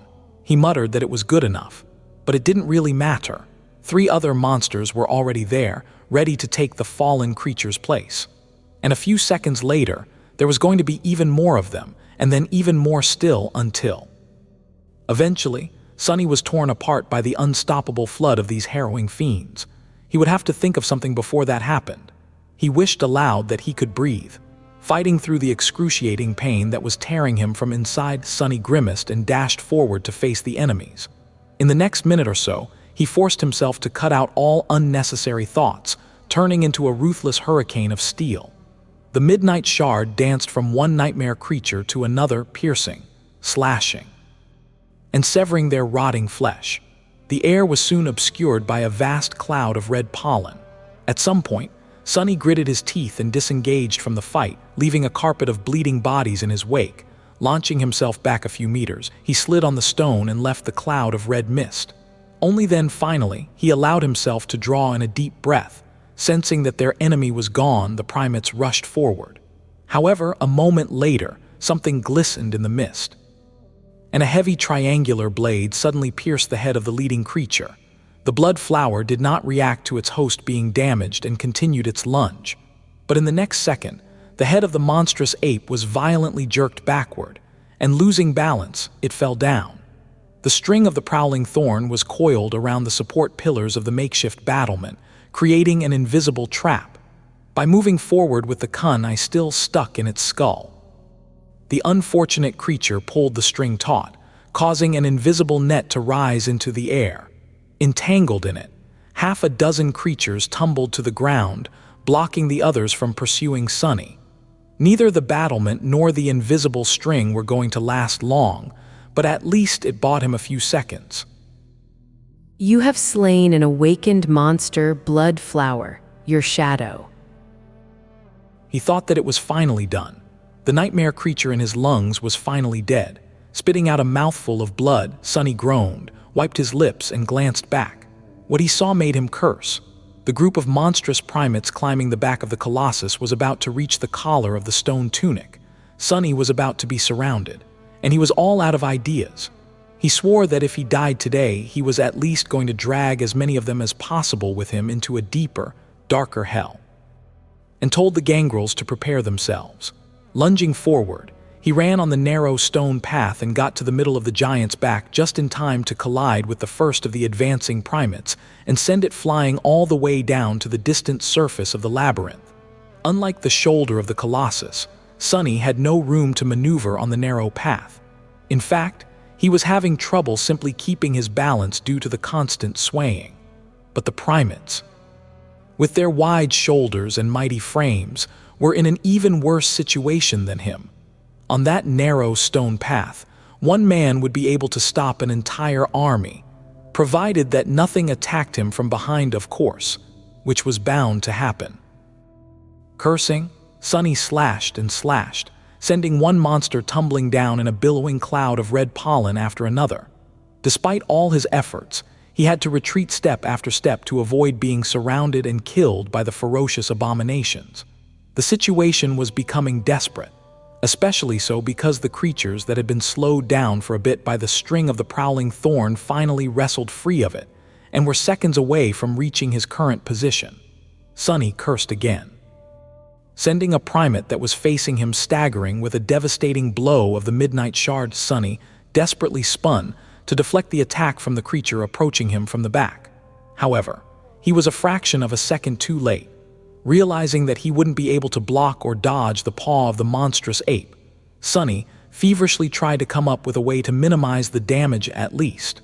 But just as the claws of the creature were about to grab onto his neck, a swift shadow suddenly fell from the skies, catching the primate with its sharp mandibles. One of the locusts easily tore its head off and dashed back, devouring the prey with terrifying speed as it flew. In the next moment, more flesh weavers fell from the skies, aiming at the climbing primates. The two tribes of nightmare creatures were suddenly locked in a ferocious battle, with the 6 humans hopelessly stuck in between. With his back to the stone surface of the ancient statue, Sunny stared as the two tribes of nightmare creatures clashed in a cacophony of eerie roars and rustling noises. Discovering a new target, swarming locusts swiftly fell from the skies and cut into the horde of the blood flower hosts, devouring scores of unfortunate primates in mere moments. Torn and eviscerated by the sharp mandibles, their flesh seemed to almost melt in the terrible maws of the flying abominations. However, the massive beasts were not entirely defenseless. Any locust that lingered for a fraction of a second more than it should have was immediately grabbed and torn to pieces by the powerful primates, its black blood falling like dew on the petals of the crimson flowers that grew from their rotting bodies. Some hosts even jumped off the colossus to grab onto diving reavers and tumble together to the distant ground.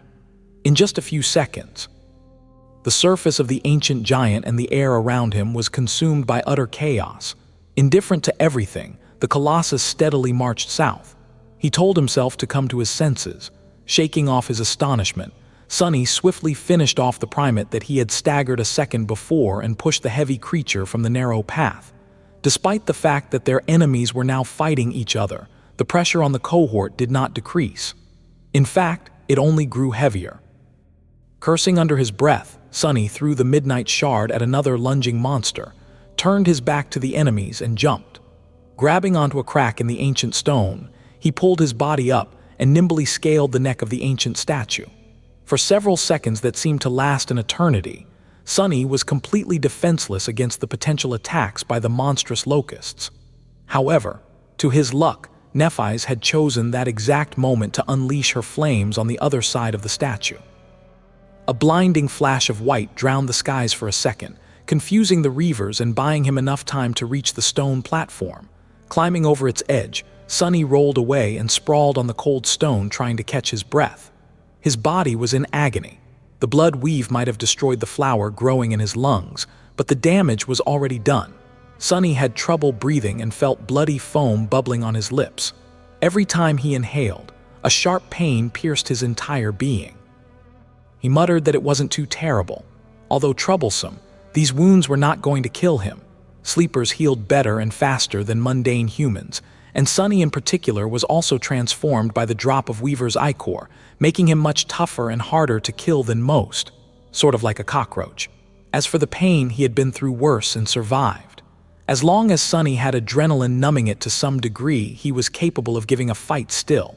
Not that it would be pleasant. With a moan, Sunny picked himself up from the ground and looked around.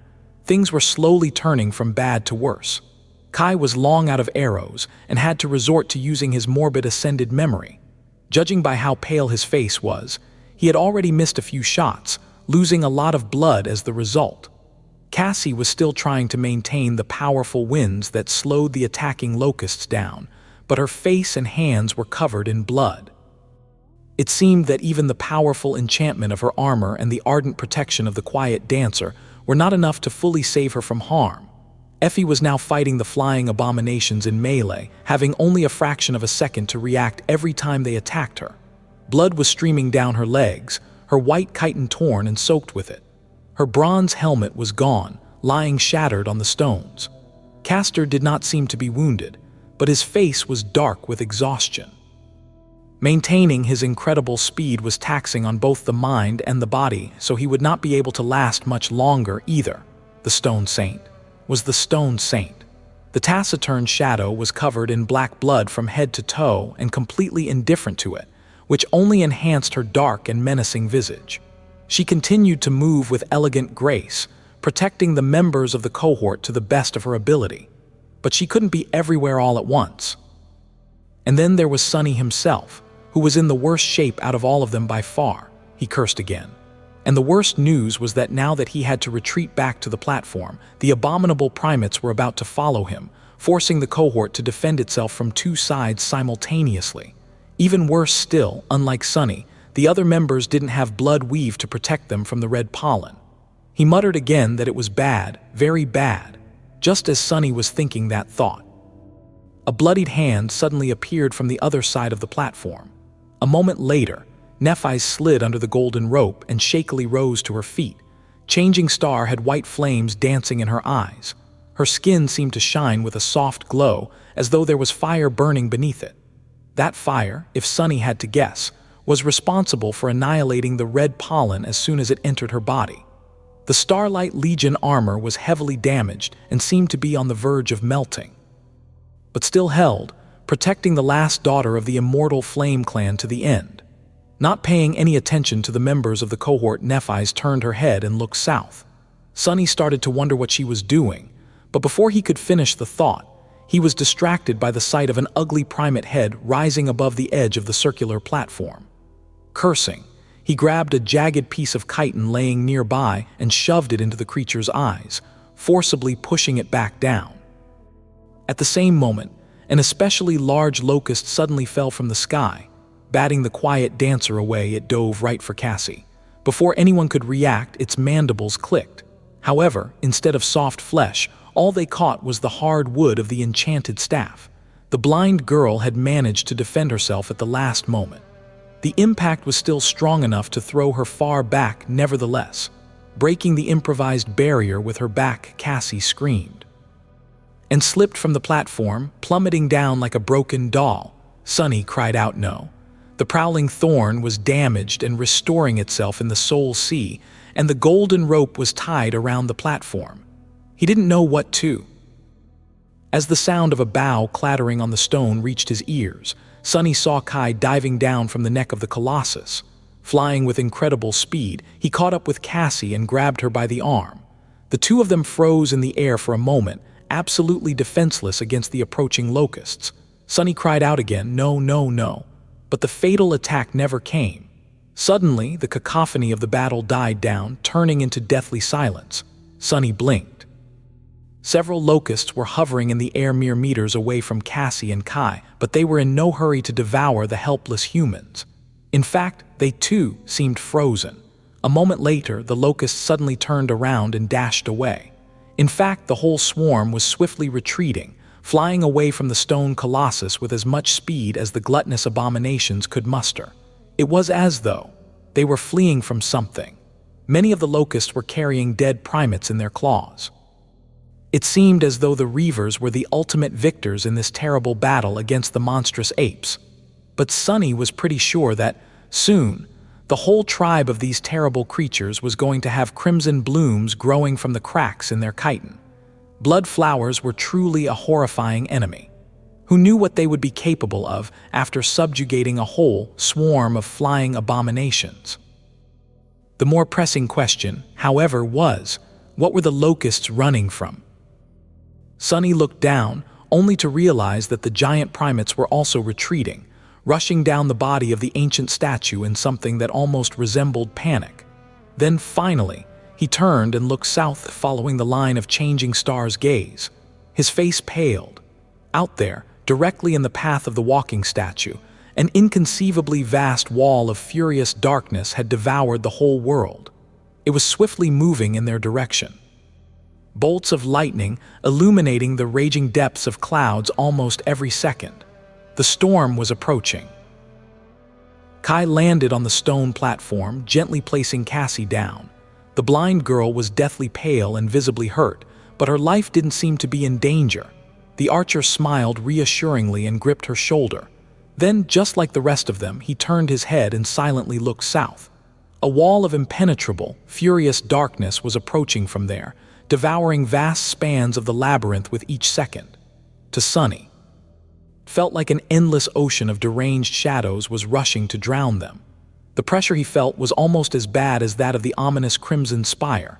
The colossus was marching toward the darkness, completely indifferent to its menacing oppression. The wind rustled Sunny's hair. In the stunned silence, Effie suddenly fell to her knees with a pained groan.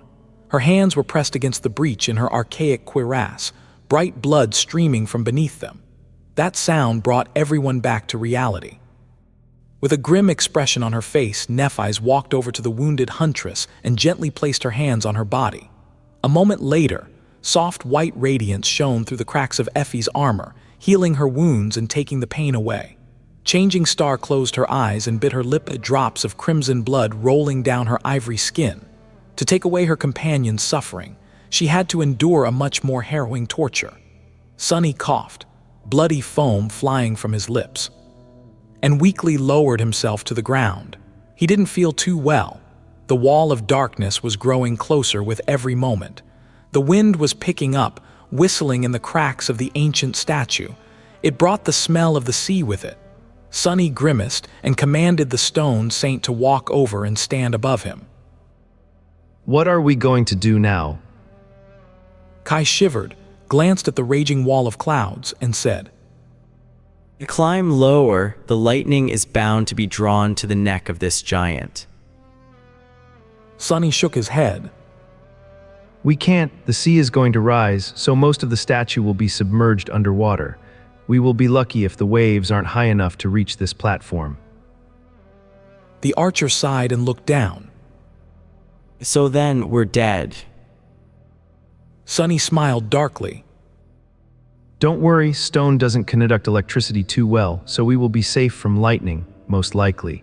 What you should really be afraid of are the things that all that commotion might attract. After that, he bent over in another fit of painful coughing. He thought to himself that it stung a little. By that time, Nephis was done healing Effie. Walking over, she kneeled and looked at Sunny. Unexpectedly, there was an expression of sincere worry on her face. Did you inhale that pollen? Sunny tried to grin, but ended up coughing up more blood instead. Yes, a little, but don't fret, it's not. There are no flowers growing in my lungs anymore. Nephis's face twitched, and she outstretched her hands to place them on Sunny's chest. However, he caught them in the air with his own and stopped her. Her skin was soft and cool to the touch. Don't bother, I'll be fine. Take a look at Cassie instead. Changing Star stared at him for a few moments. Then she suddenly asked, But doesn't it hurt? He pushed her hands away and shook his head. Not as bad as it's going to hurt you. Nephis frowned. I am used to it. Sunny looked at her for a long time, his expression hard to read. Then he said evenly, I know, but I don't want you to be used to it. You shouldn't be, especially not on my account. The weight of the things he left unsaid hung between them for a few moments. Nephis tilted her head slightly, then turned away. Finally, she sighed, lingered for a few seconds, and walked away without saying another word. Sunny lowered his head and remained motionless for a while. He told himself that it was better this way. Being afraid of pain was the most human emotion there was. He couldn't help but feel that every time Nephis silently endured the terrifying torture of her flaw. A part of her humanity was burned away by the merciless purity of the radiant white flames. He didn't want to see it happen, not to mention that he was the last person in the world that changing star should have been helping, because suddenly a deafening thunderclap rolled over them, forcing the members of the cohort to flinch. The light of day dimmed, and the cold wind furiously crashed into them, bearing drops of salty black water with it. Done checking up on Cassie, Nephis glanced forward and scowled. They were almost out of time. Get ready. Hold.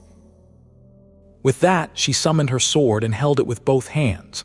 As the incandescent light ignited the silver blade, Changing Star thrust the sword deep into the stone, melting it. Kneeling down, she gripped the sword and prepared for the onslaught of the storm.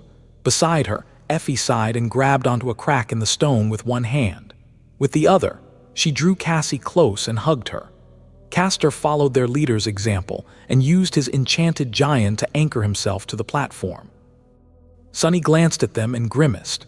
Standing above him, the stone saint discarded her shield and lowered one shoulder, preparing to withstand the hurricane winds. Without anything better to hold on to, Sunny hugged the thigh of his shadow and closed his eyes, embarrassed by the indignity. Before he could really revel in it, though, something plopped on the ground near him. Opening one eye, Sunny was surprised to see Kai. What are you doing here? The archer smiled with embarrassment and coughed. Well, you see, I don't have a sword that can cut stone or Herculean strength. So, mind if I hold onto the other thigh of your beautiful stone companion? Sunny glared at him for a couple of seconds and then scoffed. Fine, whatever, just don't grab onto me by mistake. As the endless wall of darkness approached, the headless colossus steadily walked forward and then dove straight into the furious embrace of the harrowing storm. A stray drop of rain fell on Sunny's cheek. The howling of the wind grew louder. A moment later, the whole world suddenly darkened, and he was assaulted by a furious gale. The water pelted him in the face, drowning the cursed Sunny was about to yell. He cursed through chattering teeth. The storm descended on them with terrifying violence. The corpses of repulsive locusts that were left on the platform suddenly moved, then picked up by the wind. They were thrown off the neck of the steadily walking colossus, disappearing into the darkness. Their black blood was washed away by the torrent of rain. A blinding flash of lightning pierced the veil of clouds, followed by a deafening thunderclap. As the stone became slippery and wet, Sunny felt his body being forcefully pushed away from its surface by the gale. Gripping the stone saint tighter, he gasped and grimaced. Pain pierced his damaged lungs. He muttered that it was the worst amusement ride ever. Fortunately, the heavy shadow was not moved by the tremendous pressure of the hurricane. Firmly planting herself on the surface of the platform, she turned her torso and lowered a shoulder, cutting the wind with her solid stone body. To her side, Nephis, Castor, and Effie were desperately holding on against the assault of the hurricane. With some effort, they were also able to resist it. But the worst was still to come. Hidden from the sun, the dark sea was rising from the depths. Sunny could hear the deep rumbling of the black water rushing through the twisting passages of the labyrinth and washing over the mounds of crimson coral. Soon, the stone giant was walking through it, creating a furious whirlpool with each step of his gargantuan feet. Another lightning tore the skies apart, illuminating the world made of nothing but wind, water, and darkness, hit by an especially violent gust of wind. The stone saint slid a few centimeters back and sent Sunny's heart into a momentary panic. The stone giant walked forward. After a while, the black water covered his knees, then his abdomen, then his chest. Following a long and torturous span of time spent holding onto the shadow and enduring the onslaught of the storm, Sunny saw the raging waves flowing over the broken battlements on the shoulder of the ancient statue. His face became grim. During the previous night, the dark sea had not risen high enough to reach the stone platform they were sheltering on. However, with how high the waves were, things were bound to change. As though answering his thoughts, a massive wave crashed into the neck of the colossus, washing over the platform. The members of the cohort were hit by a wall of blackness and instantly drenched from head to toe in salty seawater. Luckily, no one was washed away. For now, the howling wind, the furious onslaught of rain.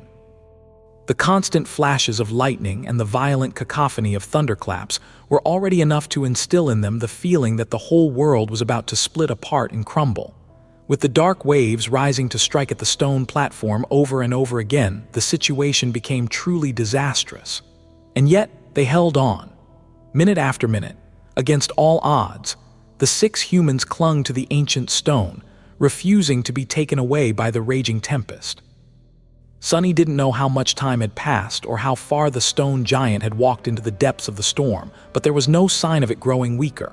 In fact, it was only becoming more ferocious and terrible. However, this wasn't even what he was really afraid of. His true fear hid not in the skies that had gone mad, but in the lightless depths of the cursed sea. And soon, inevitably, his worst fears came true, with a harrowing sense of premonition. Sunny suddenly lowered his head and gazed down as though trying to see through the mass of ancient stone. Deep beneath them, he felt a gargantuan shadow rising from the depths. One of the unspeakable terrors of the dark sea was crawling from whatever abyss that had spawned it to face the marching colossus. Sunny cursed it all. Looking up, Sunny saw Kai desperately clinging to the stone saint beside him. For once, the archer did not seem dazzling. He was just wet, pale, and scared out of his wits. Behind him, Nephis was kneeling on the stones, gripping the hilt of her silver sword, her fingers white and bloodless. Straining his hurting lungs, Sunny yelled, "Be ready, the dweller." However, before he could finish, her eyes suddenly grew wide. Swiftly turning around, Sunny saw a gargantuan tentacle slowly rising from the seething waves. Illuminated by a flash of lightning, it looked like a tall, grotesque black tower. It pierced the skies and froze for a moment, looming over the ancient colossus. Feeling his heart skip a beat, Sunny realized that he knew the sight of it. This was the same gigantic black tentacle he saw on his first night on the forgotten shore. The one that had effortlessly pulled the enormous monstrous shark under the waves and tore it in halves like a little fish. The abomination that even corrupted nightmare creatures were afraid of. Falling from above, the gargantuan tentacle crashed on the moving statue and coiled itself around its neck. Sunny gasped in dismay. Before Sunny could react, the gigantic tentacle was already wrapped around the neck of the colossus. Its bulbous flesh suddenly contracted, as though trying to strangle the stone giant, and pull him beneath the waves. Without ever slowing down, the ancient statue continued to walk forward. Then, in a roar of falling water, its colossal hand rose from the depths of the cursed sea and grabbed onto the tentacle. Grasping it in his stone fist, the colossus lingered for a moment and easily tore the tentacle apart. Sunny's eyes widened. One part of the gigantic black tentacle convulsed and slid off the neck of the ancient colossus, falling into the raging waves. The other part stubbornly tried to coil around his arm, but was pushed away by the stone palm and disappeared back into the depths of the cursed sea. For a few moments, the black water was silent. Sunny breathed a shaken oath to the gods, and then the whole surface of it suddenly exploded into the skies. The surface of the cursed sea seethed and boiled, then exploded into the skies. Following the disappearance of the gargantuan tentacle, 6 others appeared from beneath the black waves. They rose and loomed above the marching colossus like twisted mountains, blocking the clamor of the storm for a fleeting moment. Sunny gritted his teeth and stared at the terrible image, trying to comprehend the scale of the approaching battle. How were tiny humans supposed to survive the fight between titans? A second later, the tentacles collapsed from the skies to assail the stone giant. Because of their size, it seemed as though they were moving in slow motion. However, Sunny knew that it was just an illusion. 4 of the arms of the unseen Leviathan submerged back under the water to coil around the legs and the torso of the colossus, while 2 remaining ones slithered toward his hand. The ancient statue continued to walk south, seemingly unperturbed by the furious assault of the terrifying dweller of the depths. It batted one of the tentacles away and allowed the other to wrap around its wrist. Someone shouted to hold fast. Sunny didn't register whose shout that was, but followed the advice and grabbed onto the stone saint even tighter. He cursed it all again. In the furious roar of thunder and blinding lightning, the stone giant suddenly staggered and slightly careened to the side. The tentacle that was coiled around his wrist had tensed, trying to pull the hand down. the power hiding in its black, oily, bulbous flesh was so harrowing that several cracks appeared on the surface of the ancient stone. It almost looked as though the wrist of the colossus was going to snap and explode into a torrent of shards. Instead, the giant turned his palm and grasped the tentacle, then squeezed it in an obliterating grip. The tentacle was trying to crush the ancient stone while being crushed in the fist of the stone giant in return. For a few moments, it wasn't clear which creature was more devastatingly powerful. But then the fingers of the colossus slowly submerged into the black flesh, sending rivers of dark, fetid blood spilling down into the sea. Soon, the tentacle was torn to shreds and had to retreat. However, the other 5 were already attacking the colossus from below. Sonny couldn't see through the black waters of the cursed sea, but he could vividly imagine 2 of them coiling around the legs of the ancient statue, 2 wrapping around its torso, and another one holding down the hand and the mason's hammer. Whatever the gigantic tentacles were doing seemed to have worked. The pace of the walking statue slowed, as though it had to struggle against an unimaginable weight that was dragging it back. The colossus staggered once more, then suddenly lurched forward and finally stopped. He muttered that this was not good. Through the soles of his feet, Sonny could feel the vibrations running through the ancient stone. The giant was trembling, as though straining to move his colossal body with all his strength. The circular platform they were hiding on slowly began to slope to the side, allowing even more waves to wash over it. The furious storm grew even stronger, as though celebrating the battle between 2 enormous creatures. The hurricane wind crushed into the cohort, pelting them with rain and seawater. The thunderclaps merged into one continuous, deafening roar, and the flashes of lightning were surrounding them like a net woven from celestial flame. Suddenly, the ancient statue shuddered and changed its angle. It was almost as though the colossus was bending his waist and leaning forward. Sonny's eyes widened. He instinctively understood what was about to happen. He wasn't the only one. As the stone saint followed his command and fell to her knees to thrust a hand into a crack in the stone, Nephis screamed. We're going under. Hold your breaths. Sonny cried out that here they go again.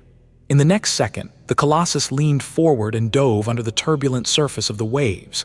Sonny barely had time to inhale deeply. Then, the cohort was once again in the cold embrace of the cursed sea. Only, unlike the previous day when they had to cross the canyon, this time they were being pulled deep into the void of darkness instead of across it. Feeling a powerful current rush past him, Sonny held on for his dear life and waited. If he was right about what the colossus was doing, they still had a chance to survive. As the pressure of the black water grew heavier and the cold of the lightless void seeped into his bones, the circular platform suddenly stopped and swayed lightly. Despite being submerged deep underwater, Sonny could hear a loud, indescribable sound spreading through the vast expanse of the cursed sea. He cried out to the gods. Even though he knew that the gods were dead, he couldn't help but call out to them. But all that answered him was silence. Then, finally, the body of the colossus swayed once more and suddenly began to move up. With the same speed that they were pulled into the depths, the cohort was now being lifted from the darkness of the cursed sea back into the furious embrace of the storm.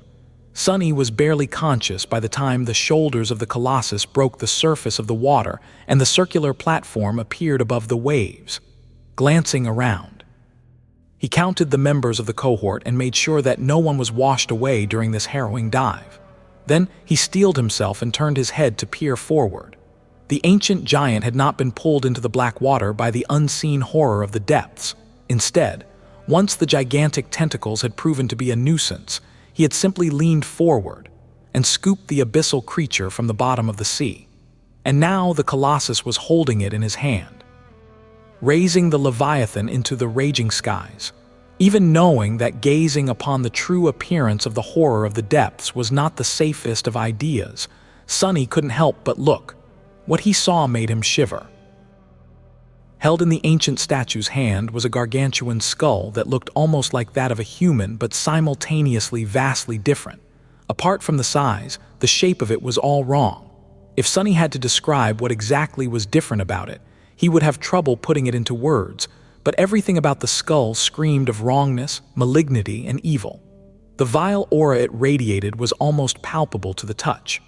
Sunny suddenly felt nauseous and weak, as though just looking at the gargantuan skull was seeping the life out of him. This sensation was somewhat similar to that he had experienced when trying to read the runes describing the unknown, only magnified by 1,000 times. The most prominent and obvious difference, though, was that the gargantuan skull had 3 eye sockets instead of 2, the third one situated above the other ones, right in the middle of its forehead. Its canines were also more prominent and heavy than that of a human. The lower jaw of the skull was missing, and it was from there that the 7 gigantic tentacles protruded. Surprisingly, looking at the tentacles themselves did not have the same sickening effect on Sunny. With a sense of dark astonishment, he realized that the horror of the depths was using the terrible skull as a shell, hiding inside of it like a weak and vulnerable sea creature would. Only, of course, nothing weak or vulnerable would have ever survived the corruption of these ancient bones. In fact, he could see the black, oily flesh bulging from the dark chasms of the skull's 3 cavernous eye sockets. In a flash of lightning, Sunny noticed that the tentacles were moving, coiling themselves around the arm of the stone colossus. 3 of them were heavily damaged, but the remaining 4 were still full of unimaginable power. Their combined strength was more than enough to shatter the ancient stone, despite the fact that his arm was already starting to crack. The colossus seemed indifferent to the devastating embrace of the abyssal creature. What is he doing? As though answering his question, the dark sea suddenly surged and split apart, releasing the stone giant's other arm from its cold depths. With rivers of black water streaming from it, the hand of the colossus slowly rose, reaching all the way into the raging skies. The hurricane winds broke against it, powerless to move the arm of the colossus even by a centimeter. The hammer gripped in his hand was suddenly enveloped in a ghostly blue glow. No, it wasn't really a glow. These were arcs of electricity running all over its surface. They were the harbingers of. Sunny's eyes widened. In the next moment, a bolt of lightning connected the hammer to the skies, and then another and another. Dozens of lightnings landed on the stone hammer in short succession, the roar of thunder almost shattering the whole world. Enveloped in the raging shroud of electricity, the ancient stone heated and turned incandescently bright, emanating a furious orange glow. For a moment, everything was still, and then, with the same calm indifference, the colossus brought his burning hammer down and delivered a devastating blow to the abhorrent skull. The beak of the hammer easily shattered the ancient bone and sank deep into the flesh of the horror hiding within. Sunny stared, paralyzed by awe, but in the next moment, he was thrown back by a terrible, ear-piercing, cacophonous wail. That wail was like nothing that a living being should ever have been able to produce, and much louder than even the deafening thunder tearing the raging skies. It came from the dweller of the depth, whose body was deeply wounded by the stone colossus. Peering at it, Sunny saw a vast wave of dark blood gush from the terrible wound delivered to the abyssal creature. No, not blood. It was something different. What flowed from the body of the horror of the depths was nothing but pure darkness, and the wall of it was heading right for them. Suddenly, Sunny was overwhelmed by a sense of mortal danger. He stammered in disbelief. To the rest of the cohort, the darkness spilling from the terror's body must have looked no different from the tenebrous mass of storm clouds that surrounded them, the black surface of the sea, or even the fetid blood of the giant locusts that they had slain earlier. But Sunny, who could see through any shadow, knew instantly that it was not the same, because his gaze could not penetrate the lightless, undulating surface of it at all. Somehow, he was certain that if that darkness touched their bodies, all of them would be done for, doomed to a fate 100 times worse than death. The kind of fate he couldn't even conceive of, let alone imagine. Twisting his body, Sunny opened his mouth and screamed as loud as he could. Nepholite. There was no more than a second left before the wave of darkness washed over them.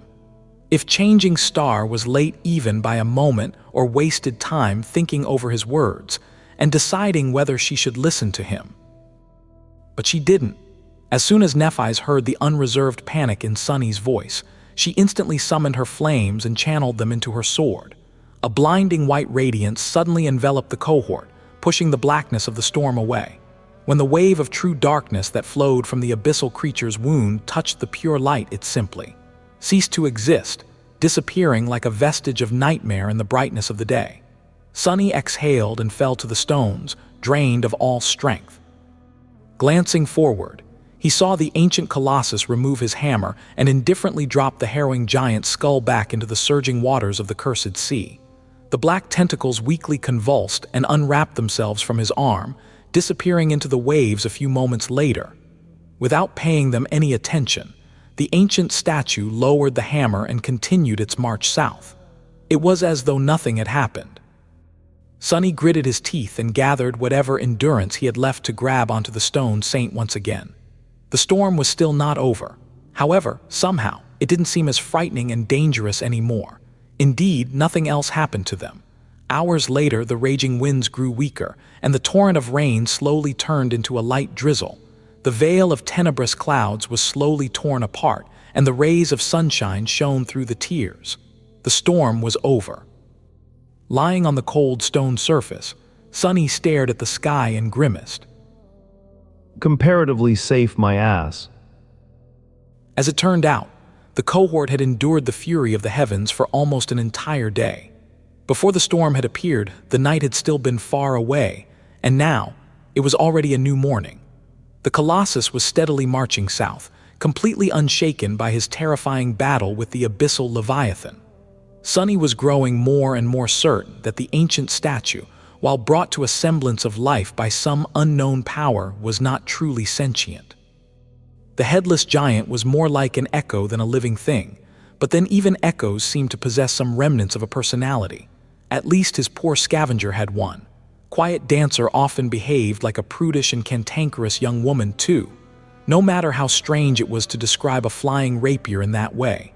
Not to mention Shadows, who were much more alive than Sunny felt comfortable admitting. Compared to all of them, the colossus seemed rather lifeless. Just what kind of a being was he? Sprawled on the ground, Sunny glanced sideways and observed the stone saint, who was standing indifferently at the edge of the platform. He wondered what this living statue thought of her strange, colossal sibling. Was she in awe of him or didn't care one way or another? It was hard to tell, but then again, he was not in the mood to think too much right now. Sunny was truly exhausted and hurting all over. Everyone was really. Despite the incredible achievement of surviving the onslaught of 2 entire tribes of nightmare creatures, the storm, and an encounter with an actual horror of the depths, or rather because of it, the members of the cohort looked truly pathetic. Each of them was either laying on the stone surface of the swaying platform or sitting with a lost look on their face. They were all wounded, tired, and wet. Even Kai had lost his usual luster, and that alone screamed of how rough this recent hardship had been on them, even when compared to the usual ruthless reality of the Forgotten Shore. Well, no matter. They had survived. More than that, if Sunny wasn't wrong, the stone giant had already brought them more than 1,000 kilometers to the south. And by the evening, that number was going to double. A quick way to travel across the labyrinth, indeed. In 2 days, they were going to traverse 10 times more ground than Sunny, Nephis, and Cassie had managed in 2 months of their bloody journey to the Dark City. And they had only achieved that much thanks to the desperate decision to travel by boat. Not bad, even if they had to endure a few hours of pure torture and a couple of near-death moments. Plus, the speed wasn't the only benefit that riding atop the ancient colossus had brought them. With a subtly satisfied expression, Sunny listened to his body and smiled. Even without summoning the runes, he knew that he was once again at the same level as he had been before creating the Shadow Saint, and even above it. But there was no harm in looking right. As the shimmering runes appeared in the air in front of him, Sunny found the familiar cluster and blinked. Shadow fragments, 494 1000. Sunny stammered, this is, what? Although he knew that the battle against giant locusts and ghastly flowers brought him a bountiful harvest of fragments, he was still astonished to see just how many he had gained. In the short span of time after Cassie had warned them about the coming storm, and before the wall of darkness appeared on the horizon, Sunny managed to reap more than 100 of them. 132 to be exact. Sunny breathed. Incredible. Most came from the blood flowers. In a direct confrontation, Sunny would have never been able to kill that many, but yesterday, all he had to do was cause their hosts to plummet to the ground and let gravity do the rest. Between those sent to their deaths by the prowling thorn and those he had cut down with the midnight shard, about 24 abominations had died by his hand, and another one by his blood, but Sunny didn't want to even think about that experience ever again. Each of the ghastly flowers was an awakened monster, bringing him 4 fragments per kill. With the addition of a dozen or so locusts slain by the stone saint, Sunny ended up with this mind-boggling windfall. Not only did he return to his peak form, but he was now stronger by just shy of 100 shadow fragments. Sunny muttered, all in a day's work. Still stunned, Sunny couldn't help but shake his head. If this continued, he was going to come close to fully saturating his shadow core by the end of this expedition, which was one of the reasons he had joined it in the first place. But before today, his ambitious plans had been just a conjecture. Now, they were becoming reality. By accumulating 1,000 fragments and saturating his core, Sunny was also going to learn yet another secret of his divine aspect. What exactly was going to happen once the runes showed shadow fragments, 1,000. He was now almost halfway to finding out, but even that wasn't all. Looking at another cluster of runes, Sunny read, Memories, Silver Bell, Puppeteer's Shroud, Midnight Shard, Ordinary Rock, Prowling Thorn, Endless Spring. And right after that, 2 new sets glimmered in the air. Blood Blossom, Dark Wing. Sunny exclaimed, 2 new memories, jackpot. The only thing that slightly ruined his exhilaration was the fact that, recently, Sunny was having trouble finding memories that were actually useful to him. Of course, the Stone Saint had a ferocious appetite and could consume anything that he wasn't going to incorporate into his arsenal. But simply feeding his spoils to the shadow while rewarding in its own way was not as pleasant as acquiring a new powerful tool. With a sense of cautious anticipation, Sunny concentrated on the new memories. He murmured, well, let's take a look. Maybe it's something useful after all. Sunny decided to take a look at the Dark Wing first. He said, let's see what my shadow brought me. He looked at the glimmering runes. Memory, Dark Wing, Memory Rank, Awakened, Memory Tier I, Memory Type Garment, Memory Description. This cloak is as light as a dragonfly's wing and as durable.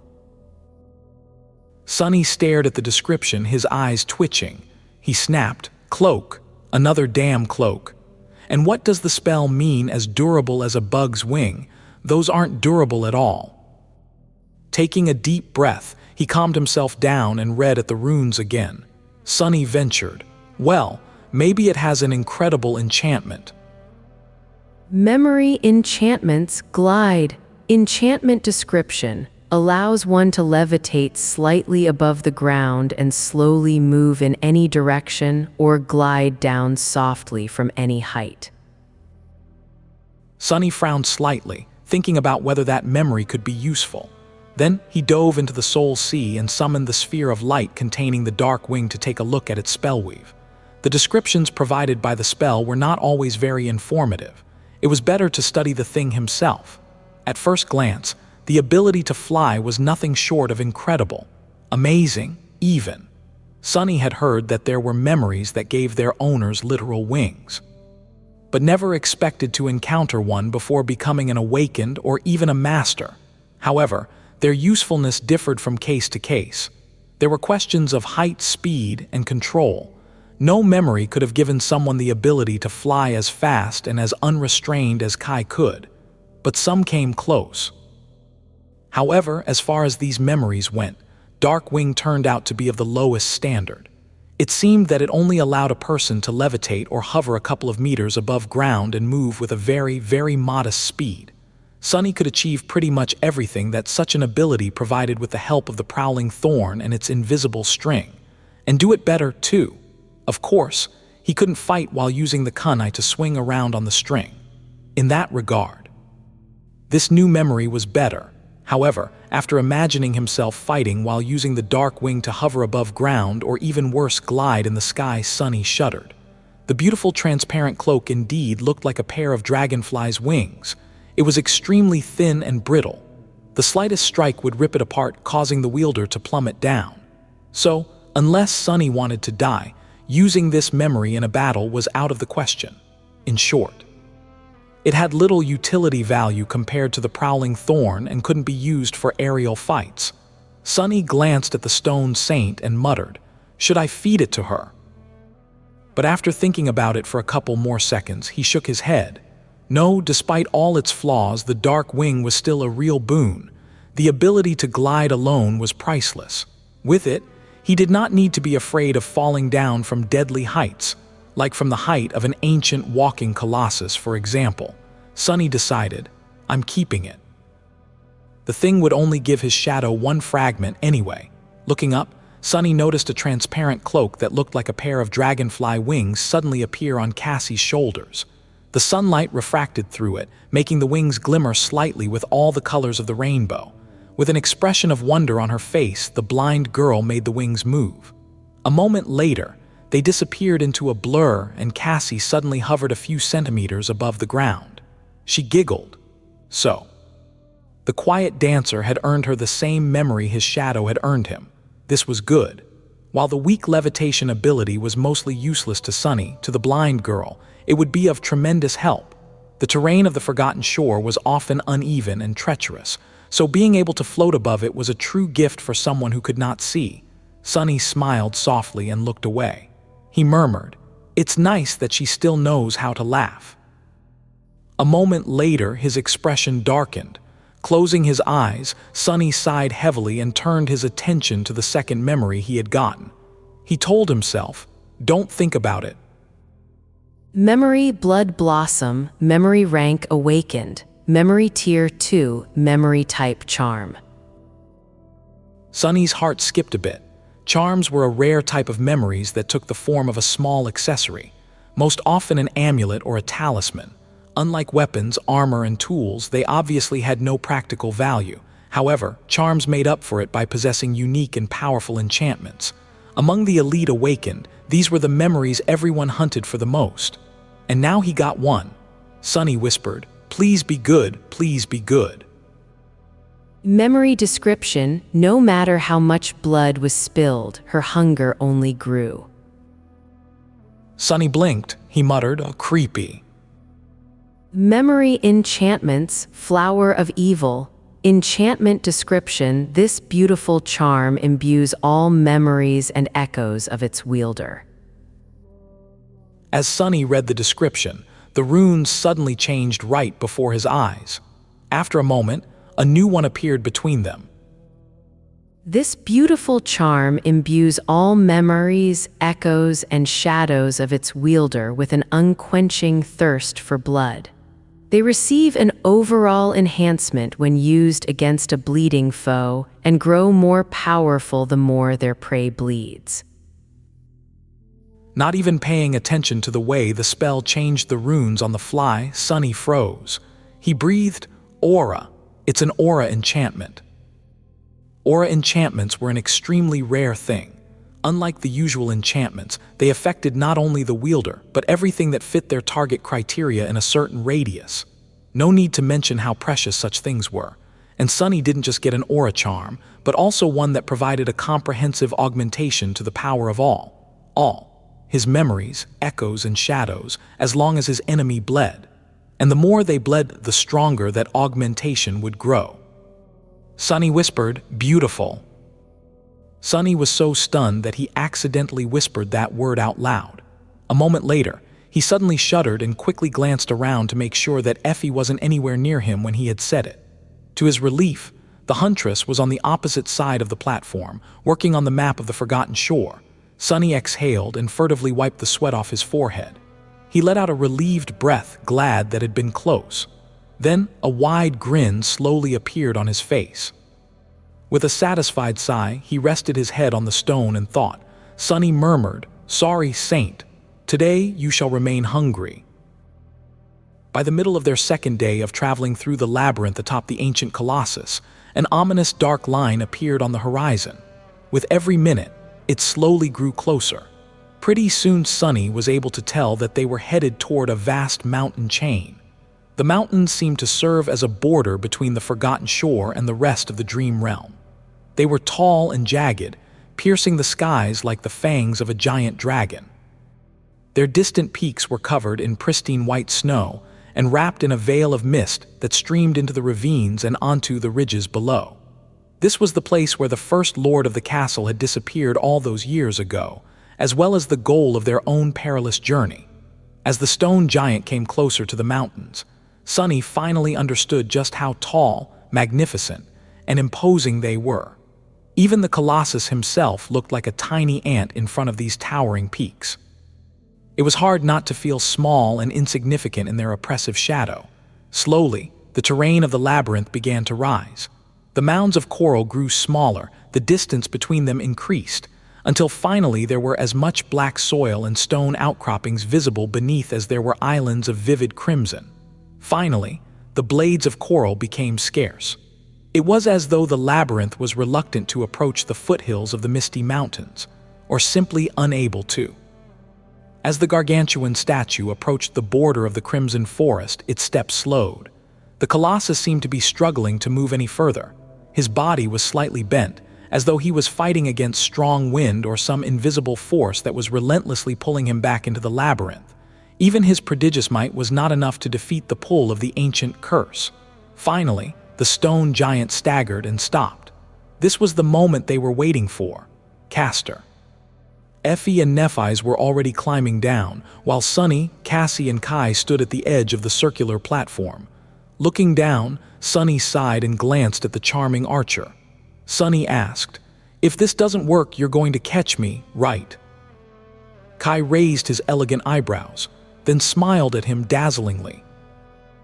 Why, of course, it would be my pleasure. Sunny's eye twitched, shaking his head. He summoned the dark wing and turned away. Immediately, a cloak in the shape of two transparent wings appeared on his back. If there was one thing calming Sunny down, it was that his shadow was already on the ground. He had sent it down in advance to scout out the landing zone and make sure that nothing was waiting for the members of the cohort below. The stone saint was now standing there, looking like a tiny black dot from the height of the ancient statue's neck. Sunny muttered, "No sense in prolonging this." Gritting his teeth, Sunny commanded the dark wing to raise him above ground and stepped into emptiness. For a moment, he was consumed by primal fear, but then Sunny felt that instead of plummeting down to shatter on the rocks, his body was smoothly gliding through the air. He was still losing altitude, but at a safe and pleasant pace.